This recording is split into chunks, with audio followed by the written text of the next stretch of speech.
It's the best of. You've been voting in all week, sending your emails. So here's the clips that you wanted. Alright, so, here's the first bit. What's the best job you've ever had still, Carl? Talk like occupations. It is still Paper round. Is it still the paper round? Yeah. That's ridiculous. No, it was good though. If you look at it, like, you know, what I liked about it, you're your own boss. No, you're not. You're not your own boss. No, the guy who runs the news agent is your boss. Alright. But then once you get out and you've got your papers and that, you sort of, you're on your own. Do what you want as long as you about deliver stuff. the papers exactly to the places he said you are in the time he said. Yeah. It's freedom, isn't it? Any jobs you wouldn't do? I've just thought of one that you wouldn't do. Go on. With your sort of mild homophobia. Well, I'm not. Proctologist. What's that? Basically sticking your finger at other people's arses. Right, well, no, I wouldn't do that, no. Why have you got to do that? What do you mean, why have you got to do that? Why does anyone need that doing? Because they got to look if they've got an arseache or something.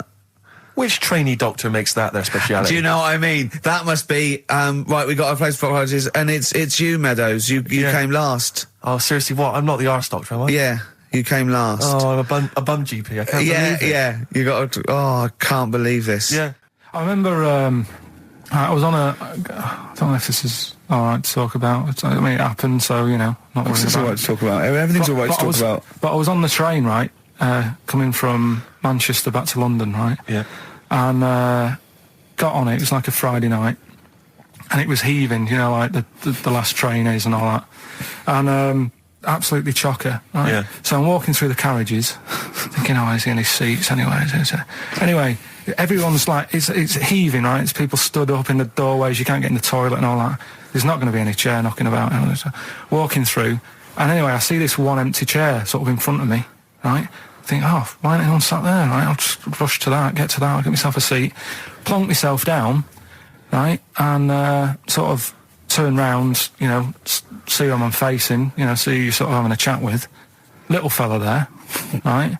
Little, Down syndrome kid, right? Sat there, and he goes, all right, and I thought, oh... Right, not bad, but do you know what I mean? They're always talking, aren't they? They ask a lot of questions. Right, so I was like, oh, here we go, 2.5 hours. And I couldn't get up because the thing is, that's obvious. Sure. Right, so that's like mean. I'd never want to be mean, do you know what I mean? No. At the end of the day.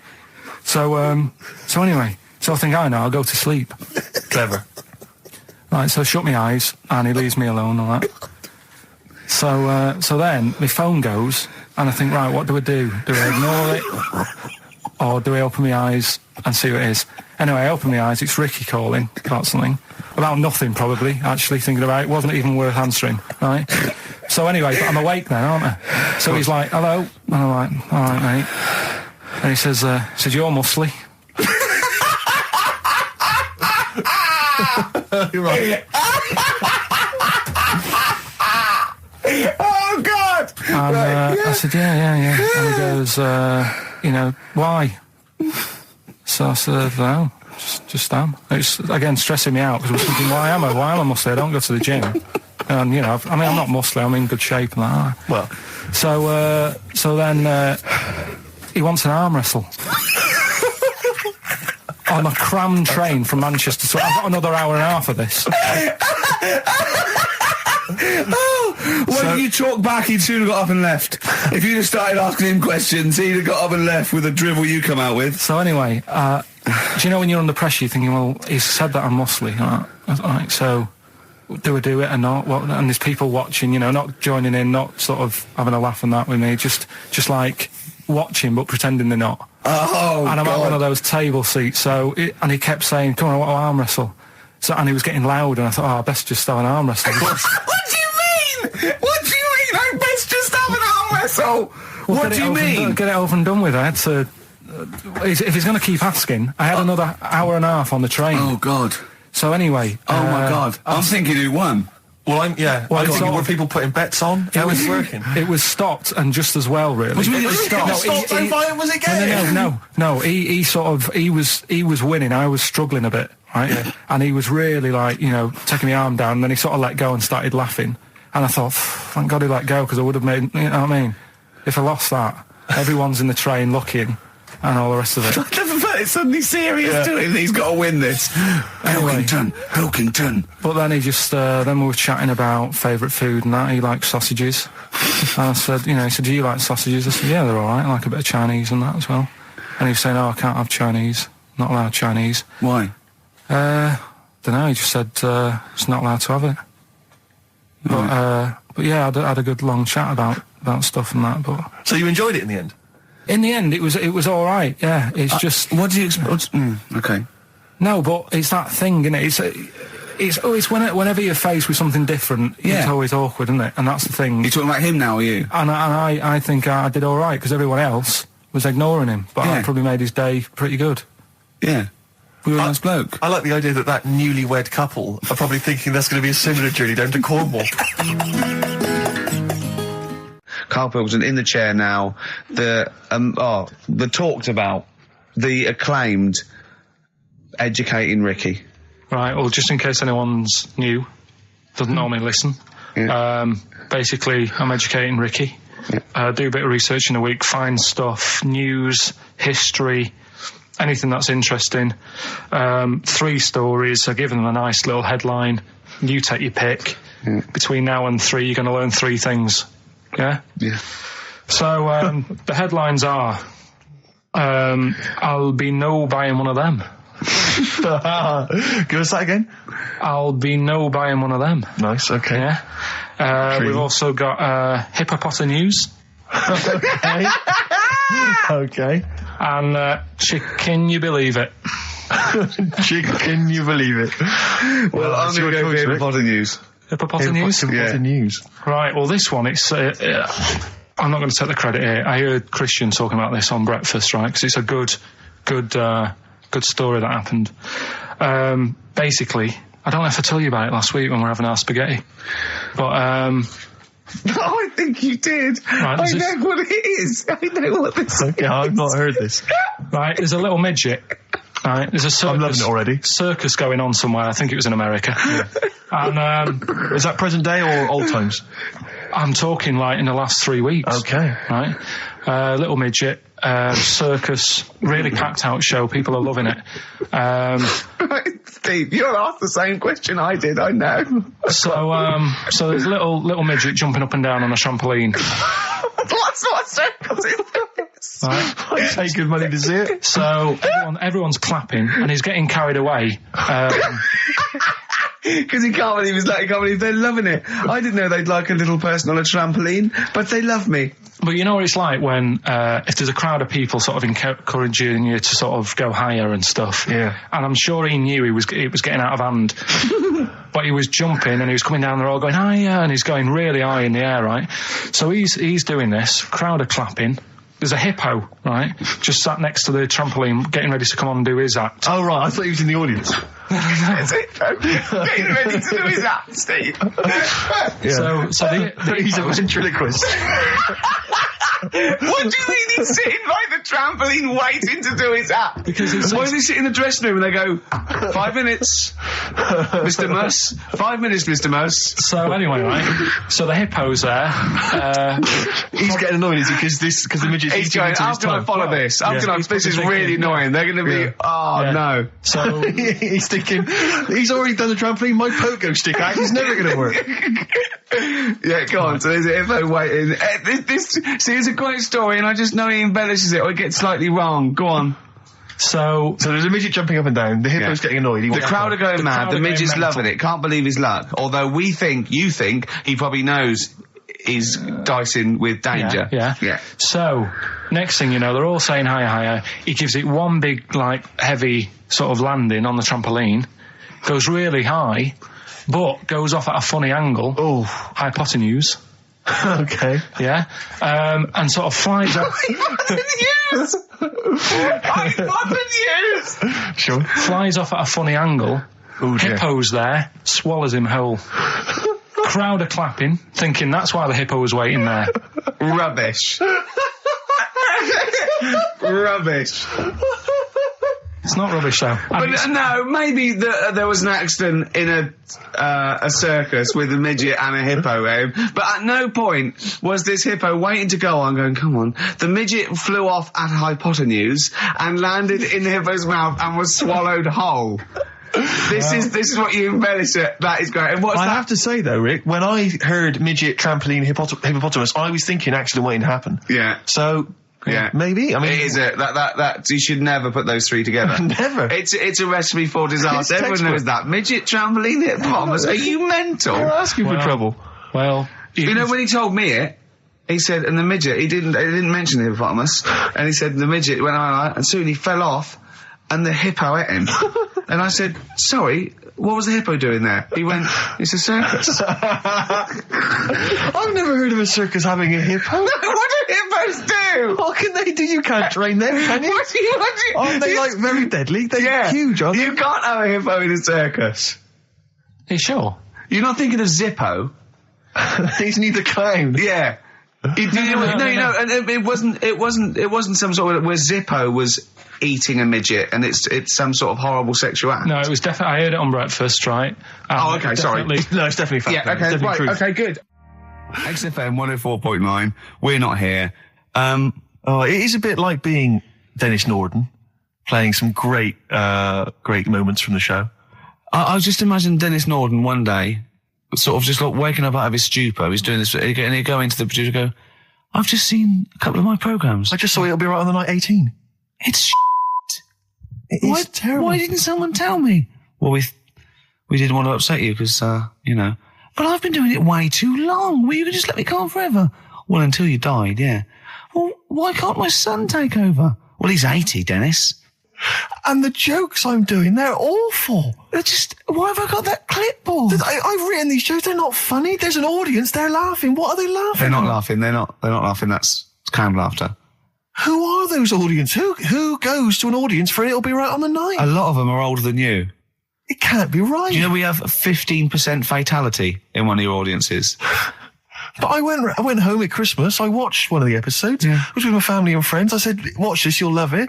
Stony face, no one laughed, they all thought it was shit. Well, it is.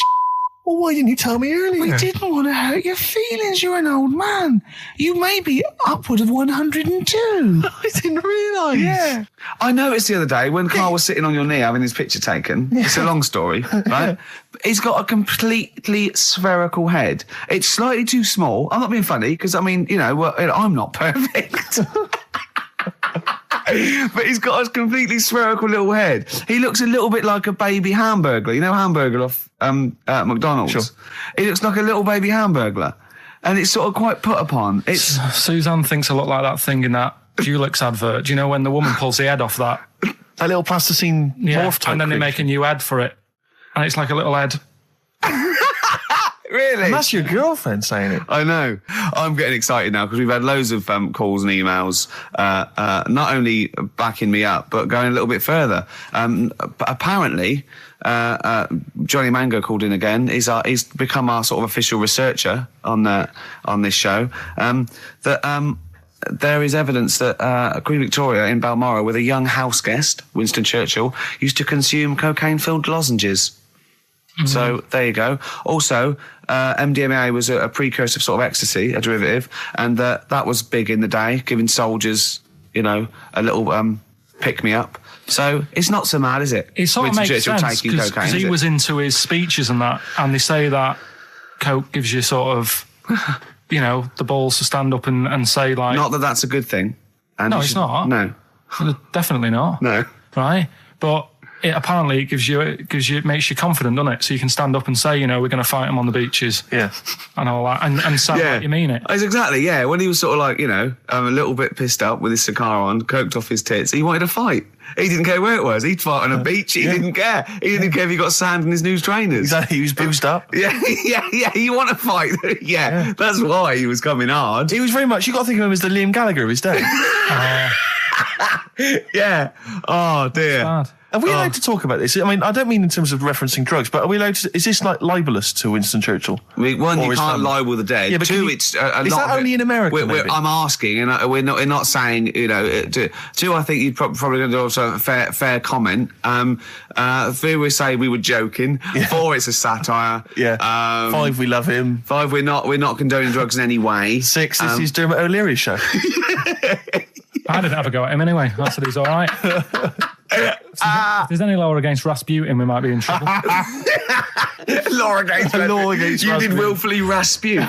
Yeah. All over the airwaves. You did slag off Russia's greatest love machine. Yeah. You didn't shoot him till he was dead, did you? Oh, put some poison into his I'll tell you wine. this, if there's any other historical questions that people want answered, then we're the men. Because really, with the three of us, our knowledge of the fact that the Hindenburg was filled with helium, the kind of coke habits and various drug habits of Britain's most famous political leader, we've got the answers to all of it. Einstein. Go on. I found out in the week that he didn't talk till he was 6. See, it's all these people who are weird. Churchill couldn't read, could he, till he was about 8 or 9? Really? Yeah. So there you go. He got a D in history apparently, GCSE. Just one better. And the story, it's all sort of you know, how he's being pushed about by his wife. That's not literally. By his wife, she's wheeling him about. What do you mean? She's wheeling him about. They go to a party. Everyone sort of looks round and looks at him. What makes you think that he's in a wheelchair? What's the clues? What's the words? There's loads of little things. It's like, like I say, something about his wife walking around with me and all that. Well, of course she is. She's pushing him about. But walking around. If someone said, "Oh, she was walking around with me," I'd think they were both walking around. There's a few. But that's not. There must be There must be a reason why you suddenly thought that fella's in a wheelchair. Right. My wife's walking around with me. Put on your makeup, and I feel all right. No, and she's always saying, "Do you feel all right?" And that she's always asking him how he is. Yeah, but she's just listen. Let me play it, right? And try and picture the scene, right? But now I'm only thinking of a little fella in a wheelchair. Well, have a listen to it, and you know, just everything that's been said. Okay. Understand why I'm thinking what I'm thinking. No, never. Right, you ready? Yeah. No clue yet. Yeah. He's just sat there watching, probably. No. There's no. Wait until he's done. Yeah, no clue. Okay. No, that's all right. Well, that's just a woman getting ready, and he's fine. Yeah, he's just sat there, and he's got a great pair of legs. Right, well, he's sat there in the wheelchair. No, he's not in a wheelchair. Listen. Right. Yeah. Everybody looks at him. No, her. He's saying she turns heads. Walking around with him. Yeah, walking around with me. We're both walking around. Are you all right? Yeah, nice thing to say. He's all right. Right? Yeah, he is all right, because he's got a great pair of legs. Right, he might not have any legs and that, but he's happy. He has got legs. Right. He has got legs. I don't know why you think he's in a wheelchair. There's no clue whatsoever. It seems to be based solely on, do you feel all right? Yeah. Which she's just saying that because they're together at a party. Maybe he doesn't know anyone else there. Leg. Right? Just hang on. So he can't drive. Because he's drunk, probably. He's had a great time. He's been dancing. Puts him to bed. Because he's drunk. Well, is he though? He's turned out the light. His hands work. Is that it? Yeah, there's no clue. But the thing is, that's what I'm picturing. But that doesn't mean it happened. You picture people that are half man, half moth. It doesn't mean it's possible. Do you know what I mean, Carl? What you think is usually not true. Suzanne is totally right. There is no reason. I have never, ever thought that Eric Clapton was singing about a little fella in a wheelchair. And the one clue in that, there's two, isn't there? Are you all right? Well, let me say that, little cripple. Right, and I'll give her the car keys. Oh, well, why is she driving? He ain't got any legs. Pushing him around and that. No, pushing him around. So he'll do one more next week then. Good to hear that again. It's fantastic. Waiting on a Friend by the Rolling Stones. Yeah? Go on then, Carl. On XFM 104.9, Ricky Gervais, Steve Merchant, Karl Pilkington. Go on. Right, this one. Remember Blockbusters? Uh-huh. Right, this one is good, and we'll do this one. Rockbusters. And remember how Bob Holness used to give you a letter? Yeah. And it'd give you a question, and the answer to that question is that letter. Yes. Right, well, it works like that. So if I said to you, we'll test it out on you, Steve, right? Right, welcome to the show and that. Hello. Let's play.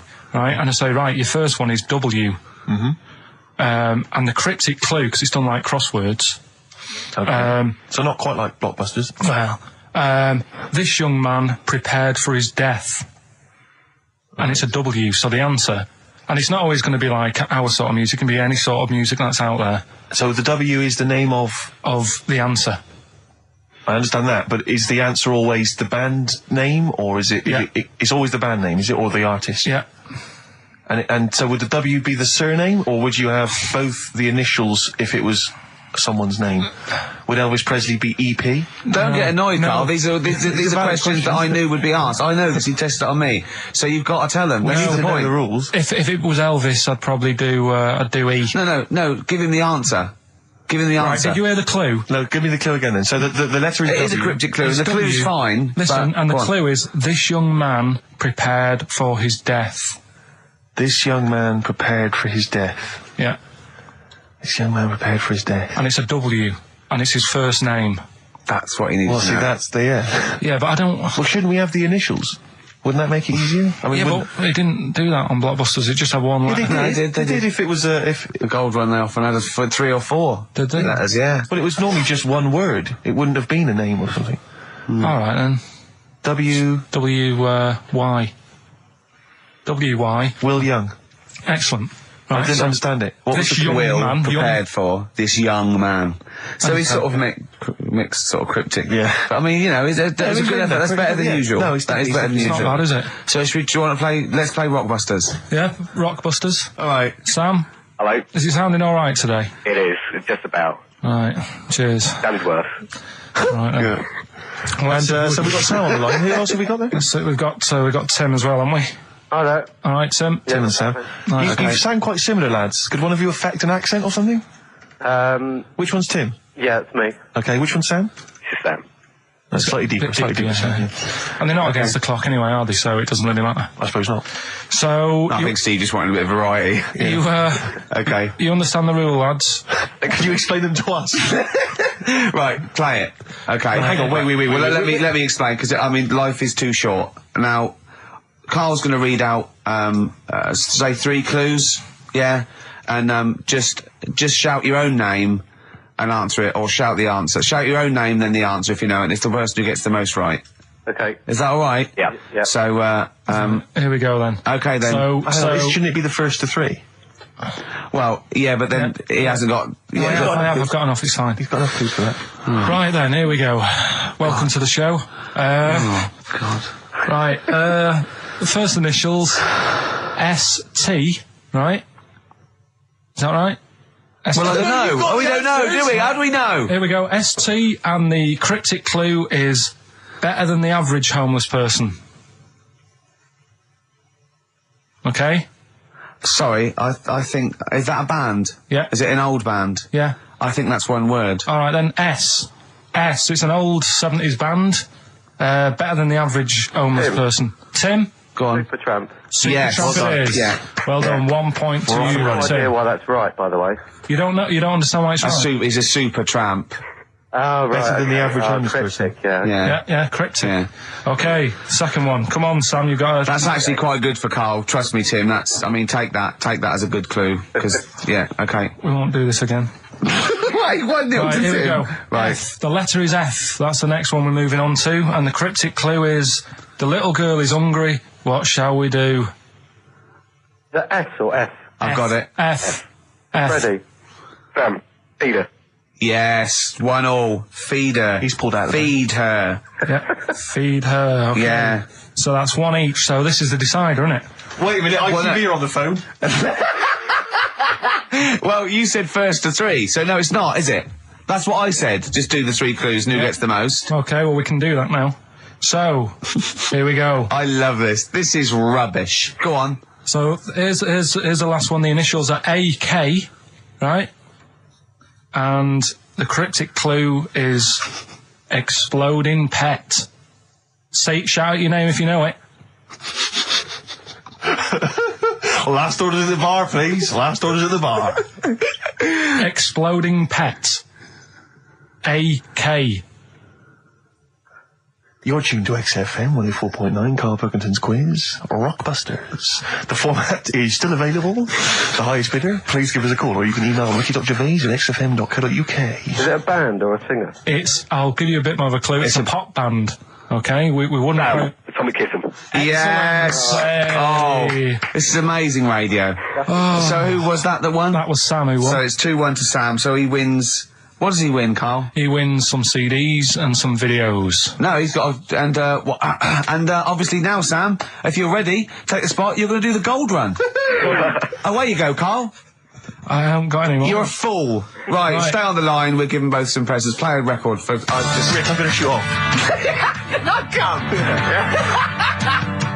XFM 104.9. We're not here. This next clip is one of my favourite clips. Look, it needs no introduction. Here it is. Another holiday. Well, it wasn't holiday. Wasn't holiday. Well, it was. You had 5 days off work. Why isn't it holiday? You had 5 days not working for a living. You know how many days holiday gets a year now?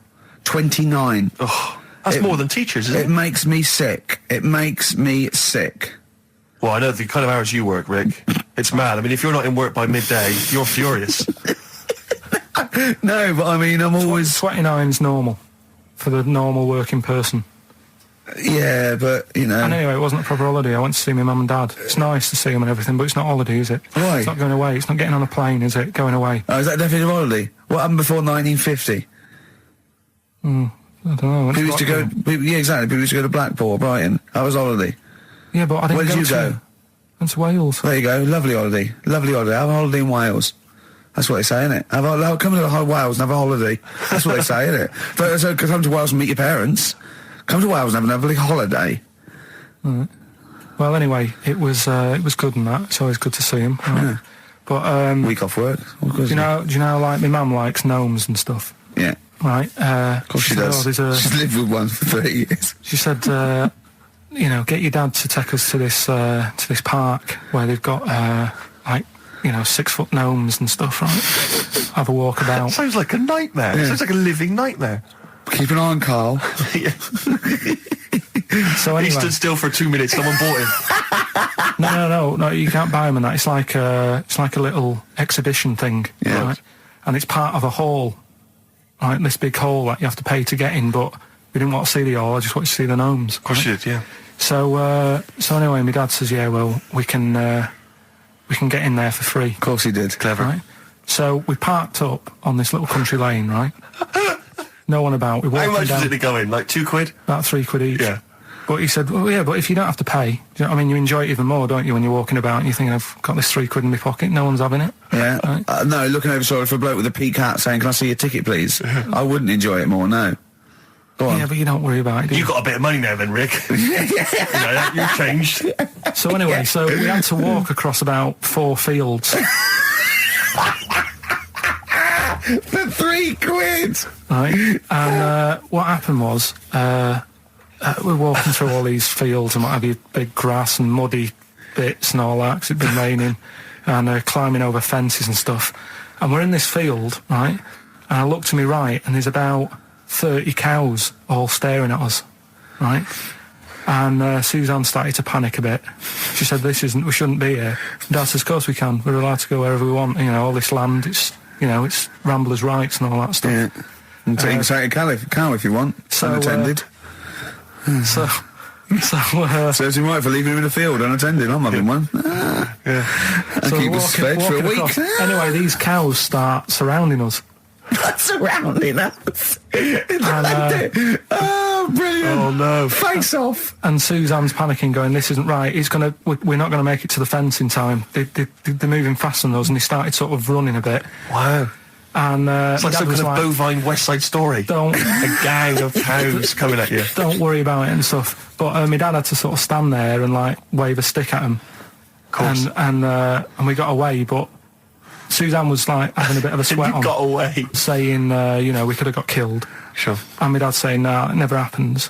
And I just wondered if it does, if there's a risk of... Yeah, it is rare, but there's been a couple of cases of being trampled by cows. They're not aggressive. They sort of run through you. Well, they're aggressive if they've got a calf. They don't have kids. What? They had kids with them. Kids, yeah. That's goats you're thinking of. Yeah. Maybe they were trying to sneak into the gnome thing, and they were worried that, like, if too many people did it, like, they thought some cows, we can just sneak in. They were trying to, no one's expecting cows. And the cows were going, walk upright like you're a human. Don't walk upright. They thought you'd blow their cover. Yeah. Yeah, people have been killed by cows before. Yeah, that was like the highlight, and then... So when you arrived there, you were presumably covered in mud, looking like something that had just come from Glastonbury, staggering around this exhibition. It wasn't that bad. It was just like a woods, and it had like a funny sort of funeral, like a graveyard thing. Right. Yeah. With bodies sort of hanging out the ground and that. And we had these 6-foot gnomes. Right. And then we just set off again, walked back. But sure this wasn't a dream? No, it was good. And... called up Ricky. I said, right, are you about? Have a chat and that. So he said, I'll just come round. It's a nice day. Have a drink and what have you. So I got round there about 6:30, right? Go up to his door, knock on his door, right? He stood there with his tackle out. Oh. Yeah, what did you make of that? What was wrong with that? What do you mean, what's wrong with that? Why were you looking at it? Why were you looking at it? I tried not to look at it. But again, you're always sort of attracted to it, aren't you? Kind of like... I've never been attracted to another man's tackle. I don't know what you mean. You can't help but have a little sly look. Especially when it's there. When you ring the bell, and I mean the one on the door, right? And that's hanging out. And does he dress to the left or the right? It was to the left, wasn't it? Yeah, it was left, yeah. Just popped it out of my shorts for him. Just popped him out of the shorts. Should have seen the state of him. Shorts on, no top, cigar. Looked like someone out of The Sopranos. It was a mess. Yeah. And then... we sat on the balcony drinking wine, didn't we? Did you pop it back in, or was it... Yeah, I popped it straight back in. I've got the laugh. Sure. I've got the laugh I wanted. Yeah. He walked in, he went, it's not that hot. Straight away, it's not that hot. Oh, brilliant. Then, was that knob news, or is there more? No, it's got more knob news. That's just a taster. Just a taster. Listen, let's play some adverts, let's play some great music, and maybe we should have some early knob news. Early knob news coming up. XFM. Do you believe in God, Carl? Don't know, don't really worry about it. It was ages ago, wasn't it? So, if he's about, whatever. Not that bothered. Adam and Eve is pretty interesting, though, isn't it? It's not. Well, how is it interesting? He made man out of dust. Then just because he could, he's having a laugh. Then he made her out of one of his ribs. Again, he'd like to vary it a little bit. Then they had 2 sons, which gave rise to the entire human race. What was going on there then? What would have happened if they didn't get on? That's interesting. Sometimes with pandas, they don't fancy the other one, do they? They go, well, that's my choice. One. You've brought me one panda from Lisbon Zoo, and I've got to shag that. What if I don't fancy it? What if they bring in a right slapper? Do you think what if it's the equivalent of like Love Island, whatever it's called? It was like Celebrity Love Island. Yeah, and they're going, I am not shagging that slapper. Every panda in the world has seen that dirty old mott in magazines. Why am I meant to mate with it? I've got some dignity. Are you talking about Adam there, or Panda? Was that... either is fine, I suppose. No, pandas. Do you think that Adam had any say? When God was making Eve, was he saying, can make the boobs a bit bigger, would you? And I'm a blonde guy, I'm into blondes, really. I don't know, did he have any input, or was it just... I don't know. Well, I suppose it was one of his ribs. I know, but it's probably restricted. You go, well, I'm working with a rib, Adam. Give me a break. There's only so many things I can do. Well, he was probably in kind of intensive care, wasn't he? With the whole. They go, well, I can't just keep making the boobs and things bigger because their legs will get short. I don't mind short legs. Yeah, make the legs longer. I don't mind no legs. As long as the boobs are sizable. I tell you what's weird though, Steve. Right? Everyone's heard of like Adam and Eve. Yeah. What's the surname? Yeah, where'd they get their post from? Unbelievable. One of my uncles, right, Tattoo Stan, he's just caked in them. Right. I don't think he's my proper uncle, but he's just like my dad's got Tattoo Stan. No, my dad's that's a province in Russia, isn't it? My dad's got loads of mates who. When you say he's not your proper uncle, do you know, like when someone comes around, you're all right, Uncle Stan. Yeah. Do you know what I mean? And my dad had loads of mates like that. There was John the Screw.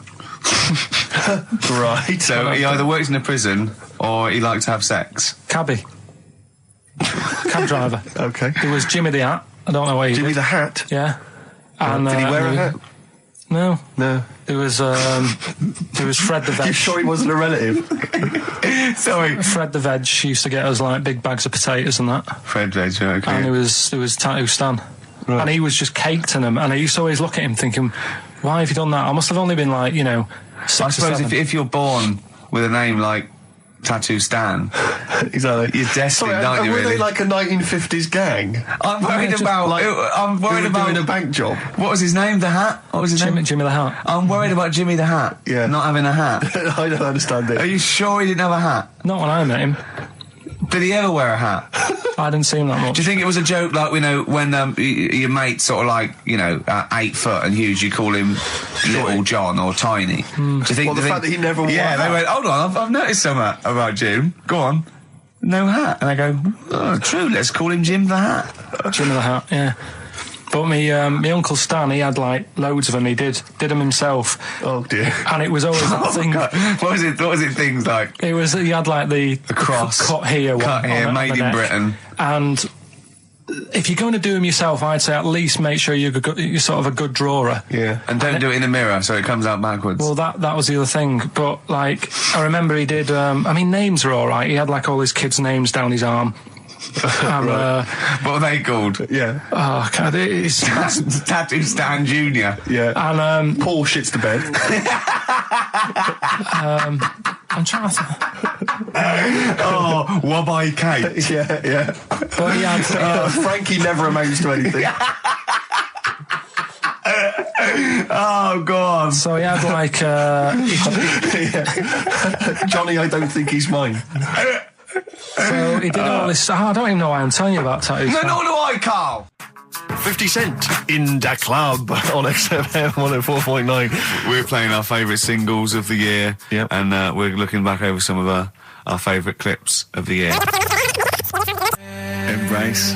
Glorious Day on XFM 104.9. Rick, there may be listeners tuning in thinking they've got something better to do, for instance, switching off the radio and just staring blankly at the wall for the next half an hour. But no, because what they're going to miss is our grand finale Oh, yeah. to this, which is, of course... Sponsored by Lindauer's, the sparkling wine solution to a hot summer's day. Yeah. That we're going to be firing a cork. Did you just make that up? Yeah. Pretty good. Please, yeah. Good. They're going to be firing a cork at Carl's head just for the sound. I just think it's... Huh? It's not happening. Yes, it is. You said... No, we've said it is now. We've promised it to the listeners. Yeah, come on. I'm not happy with it. Why? Because the pain. Well, I've never had it done, so I don't know how painful it is. Well, all the more reason to do it then. Yeah, we've got to try it out, haven't you? You're perfect. It's like a little cowbell or wood block. It's that's what I'm hoping for. Yeah. I'm hoping for pop. And I'm going to film it for my website. Brilliant. So go to that this week, rickygervais.com, and see Karl Pilkington getting hit. A high-powered cork coming out of Lindauer sparkling wine. Lindauer sparkling wine. And of course, if you want to send us anything in, and perhaps next week that you feel we could actually that'd be great. Sponsor us to do. This is like interactive because a lot of people plan the show. Like Dr. Fox plans his show. We sort of come up, we riff on the. So that's a great idea. Send stuff in that we could harm Carl with. Yeah, we try to hit him.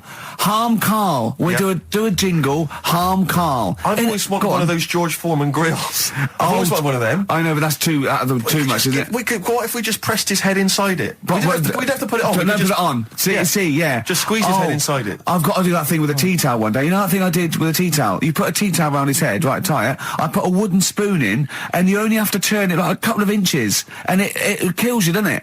Yeah. It really is, yeah. So we'll be firing a cork at Carl's head. I'll be filming it for the website. So that's coming up brilliant. about 10 to 3. Look forward to that. Yeah. Do you know what? I'm loving this. This is my. Just being in a room with him. I just can't. I want to squeeze his head. XFM 104.9 playing Green Day. The studio's falling apart. I know, his microphone broke. I'll be honest with you, Rick, I don't know why Lindauer's, the sparkling wine, want to be associated with this shambles of a show. It is falling apart. This is awful, this studio. It's got to be fixed. Right now, Carl, come round here. It's the time where I'm going to let a cork off. Do you want to film this, Steve? For Yeah, the website? That'll be available on the website next week, rickygervais.com. So see Carl getting hit One bloke suggested we leave the metal cap on because it's get a better pitch, but we take the... He's straight... It's dead Hang on, let's get the camera ready. Get the camera ready. Ready? So if you just joined us, we are using some Lindauer's sparkling wine to basically, what can I say really, fire a cork at Karl's round ready? head. Ready? Hang on a sec, let me just put the headphones on. All right, film this then. Okay. It's in position, look. Just firing up. Okay, Karl, come on there so we can see your head a little bit. We want to get the noise, the microphone there. Right, ready? Hold on. Good. So you're just doing it. Hold on. Now, it's in position. What if it... Oh. Ready? Yeah. Oh, God, it... Oh, no! Oh, it's like Jackass. Did it hurt? You hate me? What do you mean, did it hit you? I sort of just... It went off course, did it? Just glanced, did it? Right, Lindauer, you're going to send us 8 more bottles, please. Yeah, so we're going to get this right. Wait, what were you thinking during the quiz then, when the questions were coming out? What were you thinking of?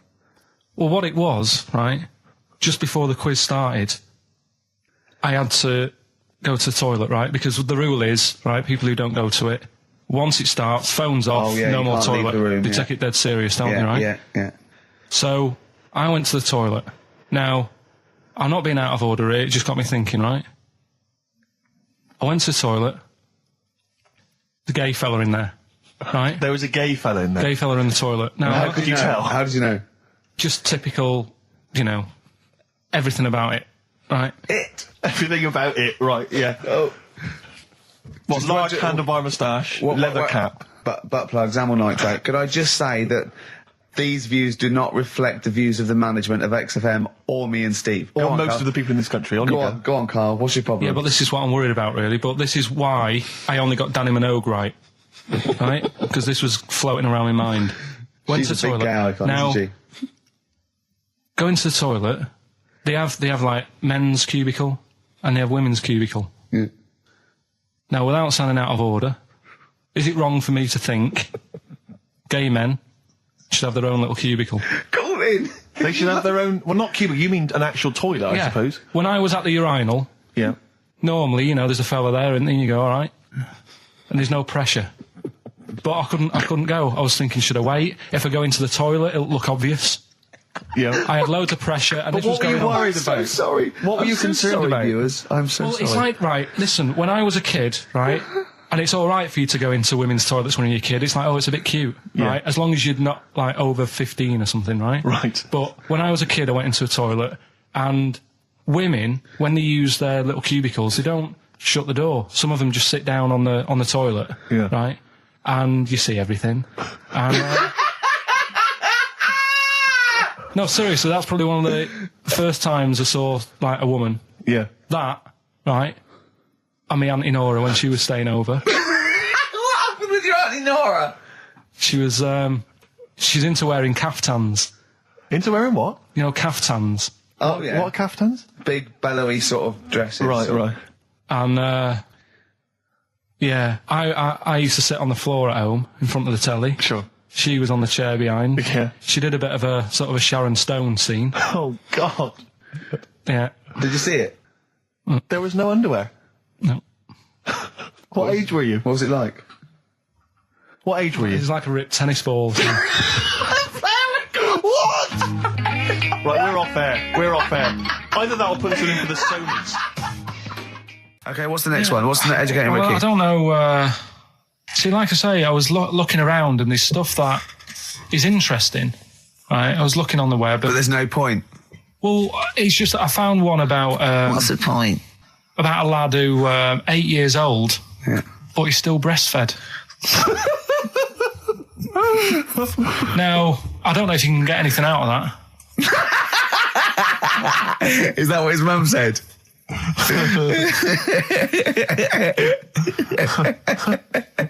So, What do you mean? I don't know if I can get anything out of that. You don't need to. No, it's just that, Where did you read that? that was on the internet. Oh, well, yeah. You're always unspecific when you mention it. It's just it was on the internet. Well, Yeah. I'm trying to think what I put in. I think I put in Y to see if I'd confuse a computer. And then, Carl, you are... no, No, honestly. I did a search, putting why, and he came up with funny things that, like, why is this person doing that? Why is that? And it had a picture of this 8-year-old lad, sort of, on his mum's nipple. And it was saying, is this healthy? You sure that wasn't asking you that question? What? I put in why? Just to confuse the computer. Like, the computer go, what do you mean? Yeah. Stop it. Yeah.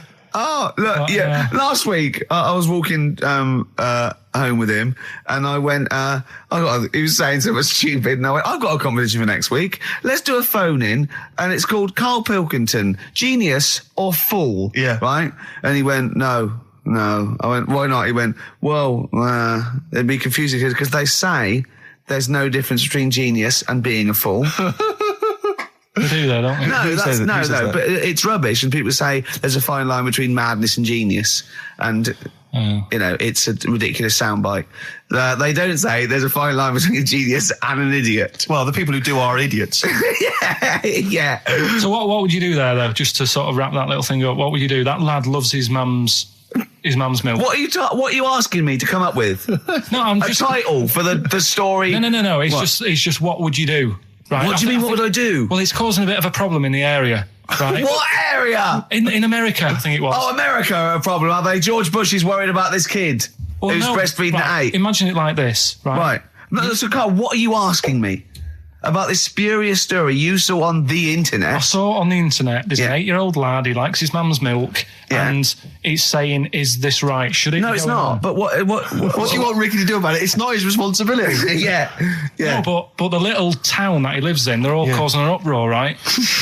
Going, this isn't right. I can't let my kid play out in case he's in the garden with his mum getting a bit hungry, right? So, Oh, God. what should they do? Because his mum's saying, well, he likes it. Yeah. And he, what do you do? I don't know the laws. No, but I'm not asking you to sort out the laws. I'm just saying, if you lived in that neighbourhood, what would you say? If you went up to him and said, look, everyone's getting a bit fed up with this, look. I'd say, what would I do? What do you mean, what would I do? What are you asking me? Right, it doesn't matter. No. What are you asking me? What are you asking me and Steve and the I'm public? just saying, say if you live next door to this woman. Yeah. Right? The kid's hungry, 8 years old. He's out playing on his bike and he goes, Mum, I'm getting a bit peckish. And he goes, all right, son. She whops one out. And he starts having his milk, right? You live next door, you're putting your washing out and you see this going on. You're getting a bit sick of it because it's gone on for months. 8 years, I assume. Why is it your business? Why are you such a nosy neighbour that you're concerned? What would you do, Carl? Let's turn it back on him. Yeah. What would you do? What's your solution? What would you do? Well, I thought I'd say, right, why are you doing this? And she'd say, because he likes it. And I go, all right then, put it in a bowl first. Genius. And you think that would sort that out? No, because I was thinking about the whole thing, right? And you do that when you're a baby and everything's all right, innit? Yeah. No one bats an eyelid at a little baby having a bit of milk from its mum's breast, right? Yeah. You'd almost say it was natural. But you grow out of it. It's like you don't see. It got me thinking about things you don't see. And you don't see. Did you put this into a computer? Show me things you don't see. What else don't you see? Well, you don't see like an old man having a Twix. You never... Oh! So what? You know the terrible thing about all this, Steve, is he's right. You don't see an old man I eating a know, Twix. that's a terrible thing. So what they have got, right, they've made old man toffees, haven't they? They've come up with Gervais. Is that a song? Oh, God. You don't see it. So they've got their Werthers, right? Yeah. So, look at him. You think he's giving a lecture at Oxford? it's not going anywhere. No, go on, sorry. Go on. I'm just saying... Right. You grow out of things. Yeah. And the old man, I'm sure when he was a kid, he'd have a Twix. Yeah. Now it doesn't look right, so he's having... It doesn't look right. So original. Right. I don't think Werther's Originals were specially designed for old people. I think they were sweets that just happened to have been made for years. That's why old people eat them. Yeah. They didn't go, hang on, there's a market here. I've noticed old people aren't eating Twixes. Quick, let's make some old man sweets. But the little advert, he gives it to his grandson as well, doesn't he? He goes, I have a Werther's Original. Oh, I think it cuts, though, before he throws it back in his face and goes, get me a Twix. If you want to send a necklace in for Suzanne, that'd be handy. Oh, yeah. That's what she wants. Is Suzanne listening today? No, she's out. Right, okay, this is the dilemma. Me and Steve, yesterday, were trying to convince Karl that it would be a good idea to buy Suzanne a Christmas present. Okay? Now, why aren't you going to buy her a Christmas present? Explain, Karl, why you don't think you should buy her a Christmas present. No, I've told her I'll get her one, but in the new year. We're going away on holiday and that, so there's no point taking stuff away. Yeah. Going to Lanzarote next week. Just get something in the sales after Christmas for the, Yeah. Right. Now, me and Steve were trying to explain to Karl that she would love it if you bought her something on Christmas Day. Yeah, but she knows now. But Knows what? I've told her. So No, she's well, I'm going to getting tell you, right, this, dear listener, this was Karl's worry. I said, I bet she's got you something. And Karl was worried in case he got her something and she hadn't got him something. Yeah, he'd be livid. He didn't want to be down. He didn't want to be a present down. Yeah. Look at his face. So buy her a nice necklace. Don't spend, just spend £100, you know, just a little token. We're going away. We're going taking her away on holiday. You're not taking her away, are you? What, you're paying for it, are you? Yeah. Are you really? Well, half and half and that. Right. So you're paying for you to go on holiday? That's good of you. So the gift is your company, really? She's done all right. She's done all right. Why do you talk like you're 60 years old? And you've been working down the mines? I don't know, she's done all right. Do you go over to her and say, Suzanne, you're bloody lucky? I mean, You've fallen on your feet. to Look be who fair, you've Rick, got. What? I'm not sure she has done all right. I don't want to be critical, but... Oh, dear. So what are you going to get in the sales? What are you going to get Yeah, her? it depends. I'm thinking, I mean, I'll give her the choice. You can have Kingsley and old Bob Marley. Right, I'll let her decide there. Oh, dear. I can't wait to see you. Where are you going, Lanzarote? Yeah, Where's that? don't know. Suzanne sorted it out. I said, Lanzarote. I said, is that Africa or is it Spain or Portugal? Just thought you don't know. I went, what do you mean don't know? I goes, well, what's the currency? I went, don't know. I said, Suzanne booked this one, did she? Yeah. I thought, where is it? Is Lanzarote African or Foreign. Something like that. Somewhere foreign. I was looking last night, and doesn't look that good. There was like one of the highlights of the things it says you've got to do is go and have. Apparently, they've got restaurants in caves, and that's like one of the things they say you must do. So, if that's a highlight, do you know what I mean? So I'll do that. Go and see what that's like. Yeah. When you're on the beach, Karl, do you wear the very, very tight Speedos? No. Do you walk What do around you with wear?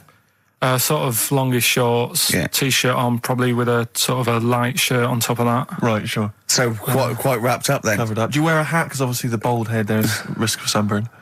No, I just put a bit of lotion on it. Lotion on there. Yeah. Just have a bit of a wander down the beach, have a look. Yeah. See if there's any old blokes with their tackle out and a backpack.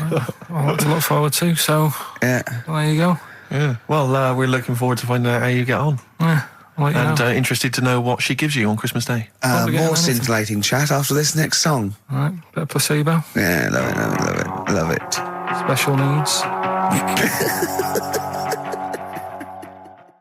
Placebo, special needs on XFM 104.9. Email in where Lanzarote is. I don't know if it's Italy or Spain or Europe or maybe Africa. You know, these are the sort of things, these are the reasons I come into it, to at least learn something, innit, Karl?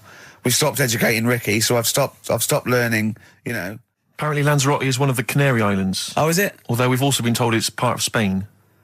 Right, I don't know yeah. who to believe. I don't know who to believe either. That puts me back, because I knew it was either one of them. Yeah. Yeah, I just, What about it? Pilot knows, doesn't he? Pilot knows where he's going. I thought so, yeah. Doesn't matter then. Right, we're playing J-Hawks. Let's play it. Love it. Got bored with that conversation, did you? Long and winding road.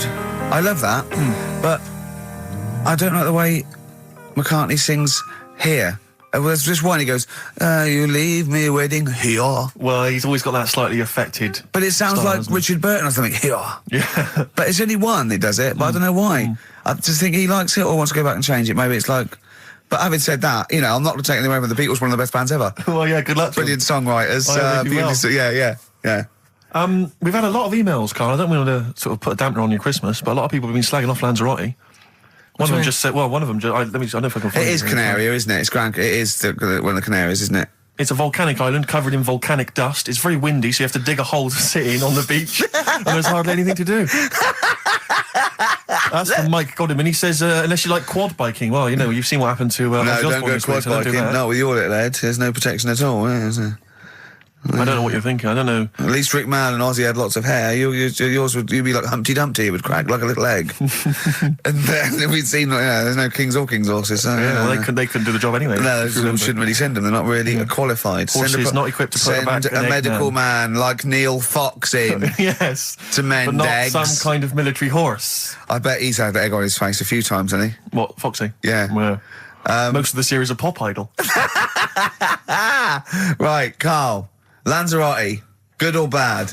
Well, you got to give it a go, haven't you? Yeah, well done. Give everywhere a go. Exactly. That's what I was saying. You know, don't just take the word for it. I mean, if it had said Nananova, Lanzarote shit, he'd have believed it. Sure. You know, if he'd have overheard it in a pub, Yeah. Lanzarote a crap, he'd have believed it. He'd have seen it on a website that was mainly concerned with monkeys and witches, he'd have believed it. Yeah. As it is. Everybody raves about New York, and when I went there, I thought it was rubbish. Well, you're an idiot then, because that is possibly though, the innit? greatest city in the world, Subjective. along with London. Subjective, though. That's why they have holiday programmes and that, innit? So you see it and you decide for yourself and that. Yeah, but you saw Venice on a holiday programme, as you put it. You went there and you went, it was rubbish, full of black bin liners. Well, it is. Right. Didn't they show them? It stunk. Didn't Judith Chalmers say that? Oh, it stinks here and there's loads of rubbish everywhere. No, she didn't. Did she mention that? Oh, that's what I mean. So it depends what you want from holiday, doesn't it? Well, yeah. But So, you're an idiot if you don't like New York, so next. Anyway, come on, break up, guys. Kiss and make up. Libertines, Don't Look Back Into the Sun on XFM. Well, the general public are getting involved with Carl's holiday, and, I mean, this has been a damning report on Lanzarote. There's not been a positive word written about Lanzarote so far. Wow. It's volcanic, there's no natural water supply. Apparently there's no natural water supply. It's You all have to sit in a imported. hole. What do you think of this, Carl? What do you think of the people that want you to know that you're going to a rubbish place when you can't change it? What do you think of that? rubbish though, will it? What do you mean? Be all right. What do you mean it'll be right? Because I'm going to go there thinking, oh, there's no water and that, and there will be water. No, they didn't say there's no water. What did they say then? There's no natural water supply. Whatever. I'm not bothered. Doesn't bother me. All right. I'm going to have a good time and that. What are you going to do? What's your plan to do? Got a book. What book you got? Rich Hall book. I'm just going to read that. So, Brilliant. and the weather's better than here, isn't it? Yeah. So, No Blue Sky, The Thorns. That's beautiful, isn't it? On XFM 104.9. Carl, you're losing your rag a little bit. What's the matter?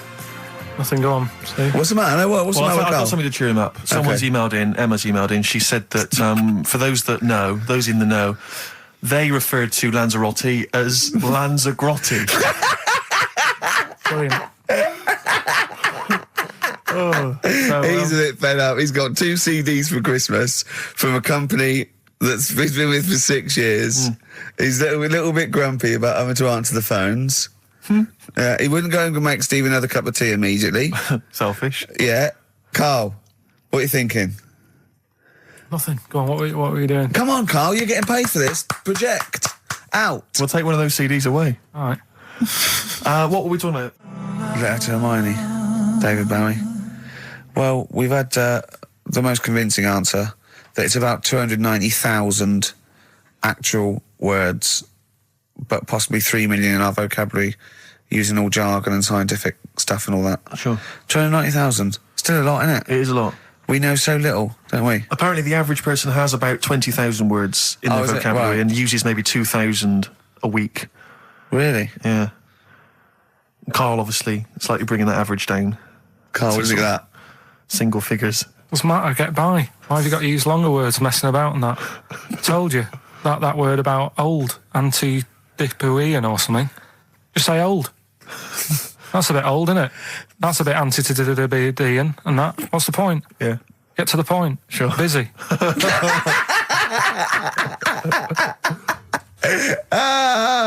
Right, okay. Are you in a film this week, Carl?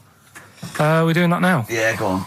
Get it over with. Hold on a minute then. Get it over with. Let's get this show over with. We can go home. You can go off to Lanzarote and sit on some ash. Some charcoal. He's not happy about that. That's annoyed him. The listeners have all ganged up on him. Yeah. XFM giving him 2 CDs. We've had more calls for his resignation this week than ever before. What do you think of that, Carl? What do you mean? There's another reason. Do you know what I mean, though? Because he's grumpy. He's not just giving it. He goes, well, I can't help it, can I? I don't want it. You're being paid well to do a job. People have tuned in to be entertained, to have good songs. Me and Steve are working I'm pressing here. the buttons. I'm paid to press the buttons. That's what I'm doing. Has every CD started on time? Then Yeah. why would they give you Monday off if you just paid to press the buttons? Don't get every other Monday off, do I? So have you stopped doing that now, have you? Well, yeah. Why? Because there's work to do in that. I'm not moaning about it. Let's get on with it. Comfort and Sound by Feeder on XFM 104.9. I'm Ricky Gervais. With me, Stephen Merchant. Hello there. But no Karl Pilkington. No Karl. He's in Lanzarote. Lanzarote, But as we we have speak. got a very, very special stand-in.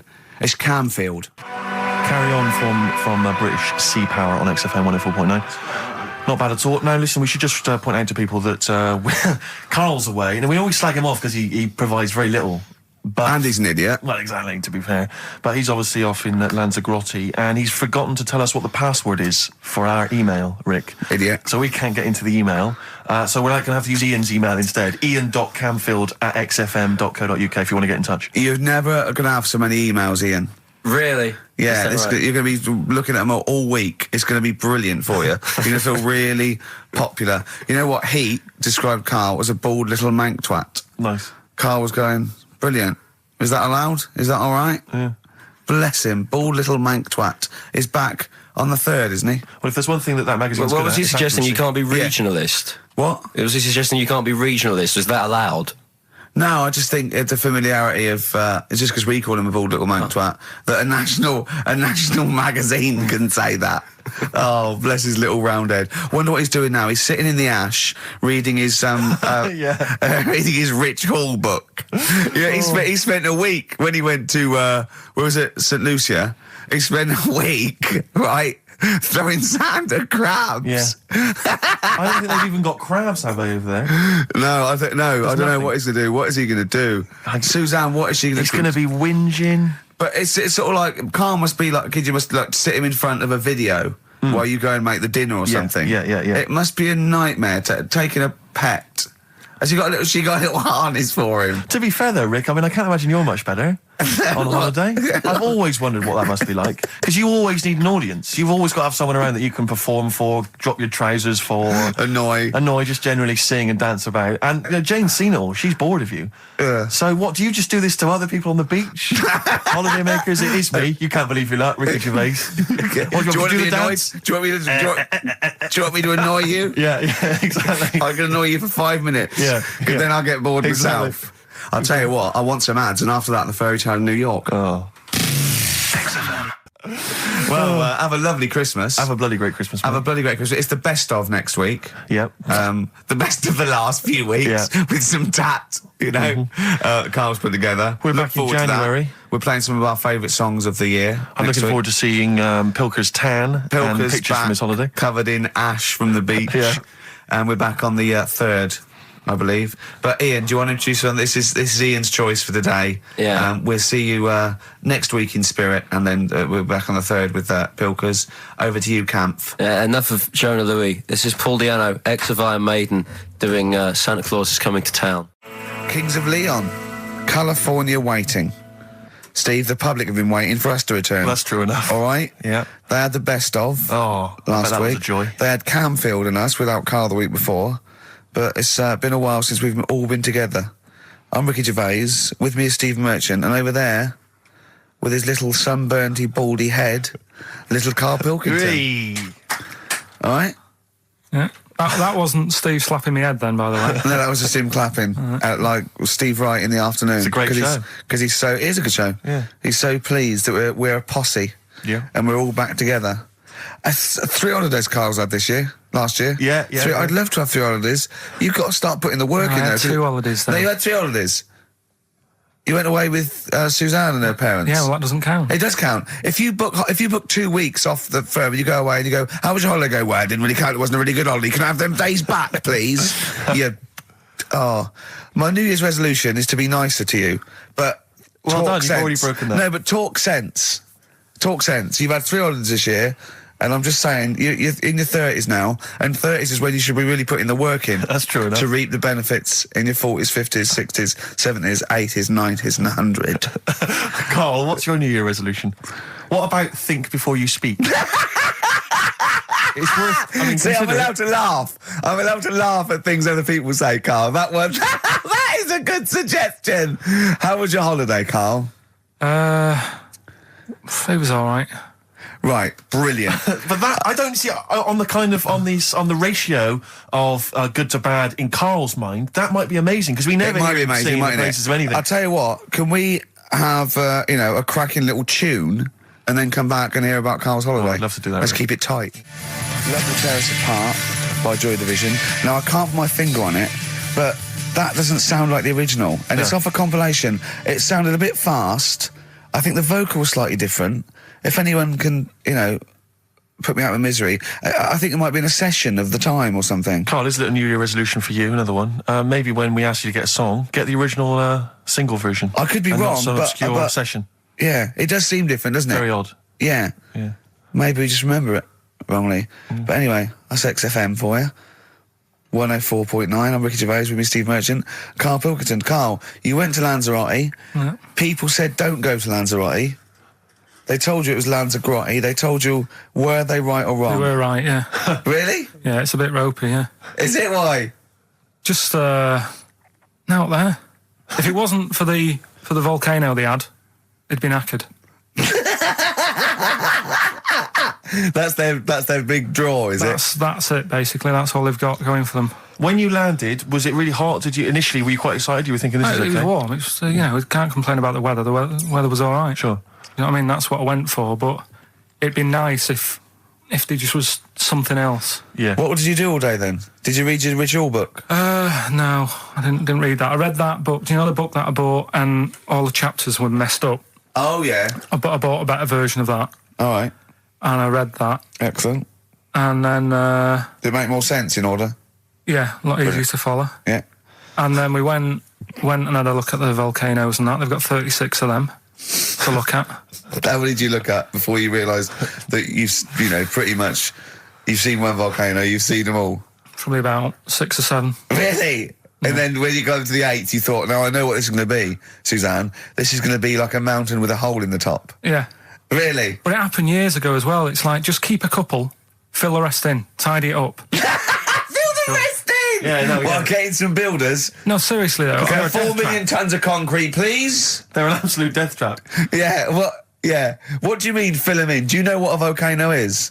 It's just a hole, isn't it? That's happened. Well, it's more than the happened back hole. It's in- more a portal to the magma in the centre of the earth. Back in 1730 it happened, and they still haven't sorted it out. Well, when you say it happened, volcanoes were made a lot longer ago than 1730. No, but the one that did Lanzarote in.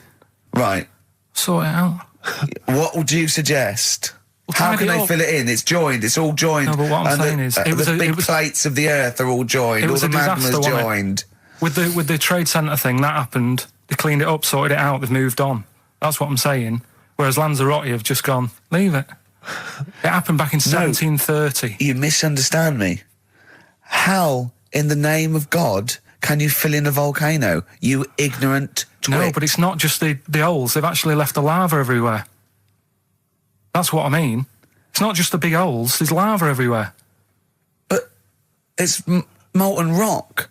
They can't just pick it up like they're like a carpet. Put it in the holes. The holes are there ready. Just push it all in. That's what I'm saying.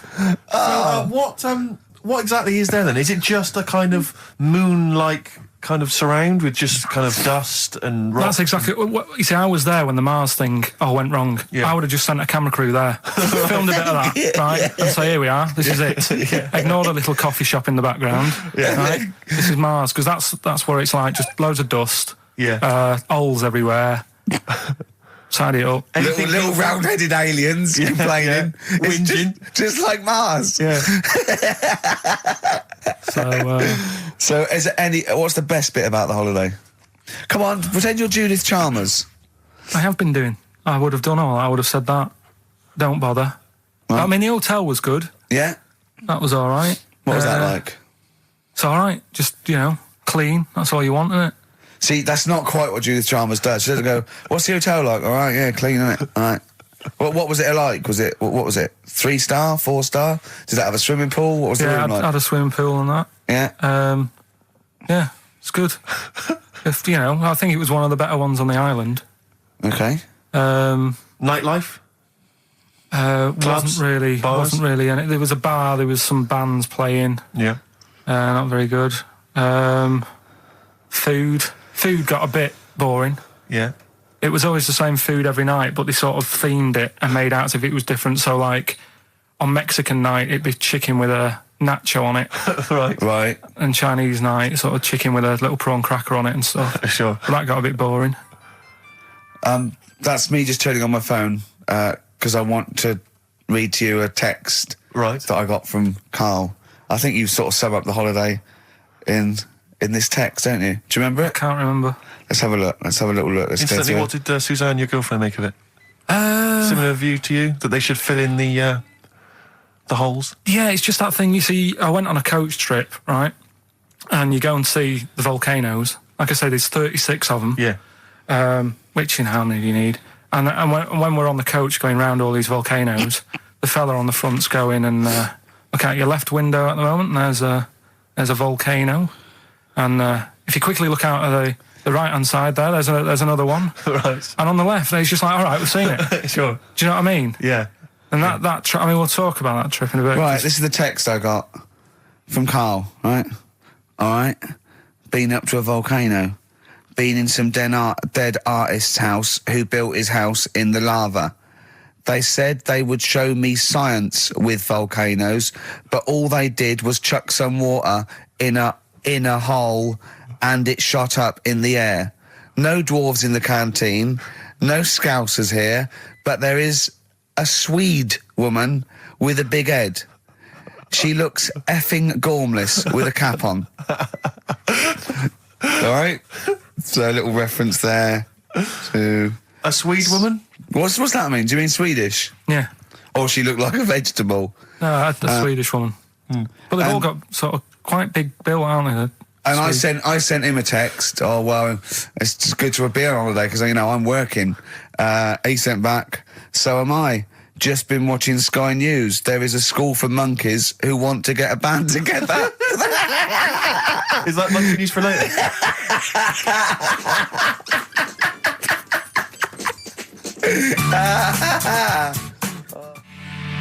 Oh My Corazon by Tim Burgess. I can't get enough of that. I love that chorus.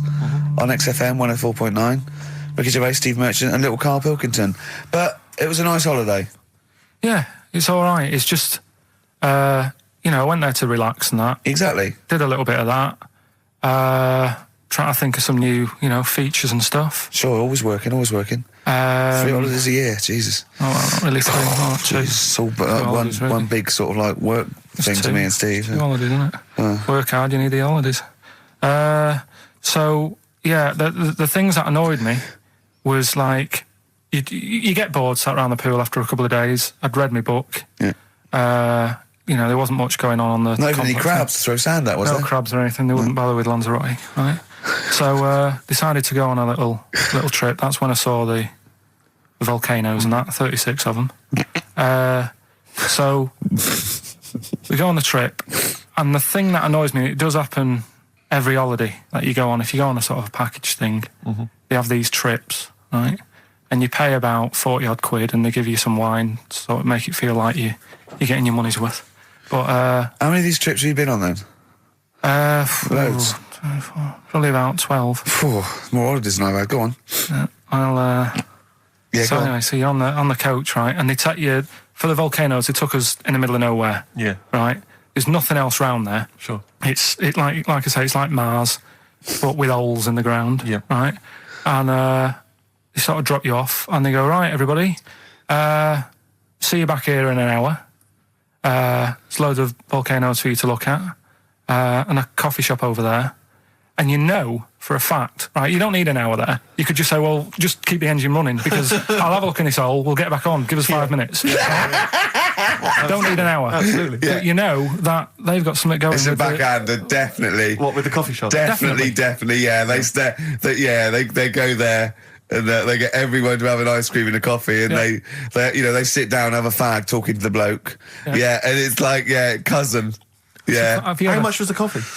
Was it probably about 3 each euros, so I think it was $3.50. Sure. Yeah. Which is, I don't know, what, that's about £2.50. Yeah, they stitched you up. There's a museum in Italy when we went there a couple of years back. Suzanne had like one of those little guide things. Museum there just for spaghetti. Yeah. I mean, open a restaurant. Yeah. You know what I Was it mean? interesting spaghetti? Spaghetti in different shapes? Don't know, didn't go. I went to see a big hole in the ground. Sure. Can't get enough of them. Well, but out of 10 then, what would you give it out of 10? All in all, food, location, Right. relaxation, enjoyment. Yeah, that's 6. Okay, brilliant. 6, yeah. Next week, where are you going next week? You're not on holiday next week? Going Cool. away with Suzanne's mum and dad again. 5 holidays. Been roped Play a into record. that. You've got to put some work in. You're in your 30s now. You've got to knuckle down. It's that thing, though, innit, of looking at her mum. There's a lot of truth in that, isn't there, that you shouldn't really meet up with your girlfriend's sort of parents and that. Sure. Because you just sort of get a little taster of what's to come and what have you. Then what's to come with yours? It's a good job I didn't meet her early on. No. You're going to be in such trouble! No, they don't listen. It's all right. Really? Well, Suzanne does, doesn't she? She'll probably be out. Really? But she knows. She's got some sense. Yeah, when you get back. Yeah. You went on holiday with them, didn't you? Yeah, we've been on since then, haven't we? I don't think so.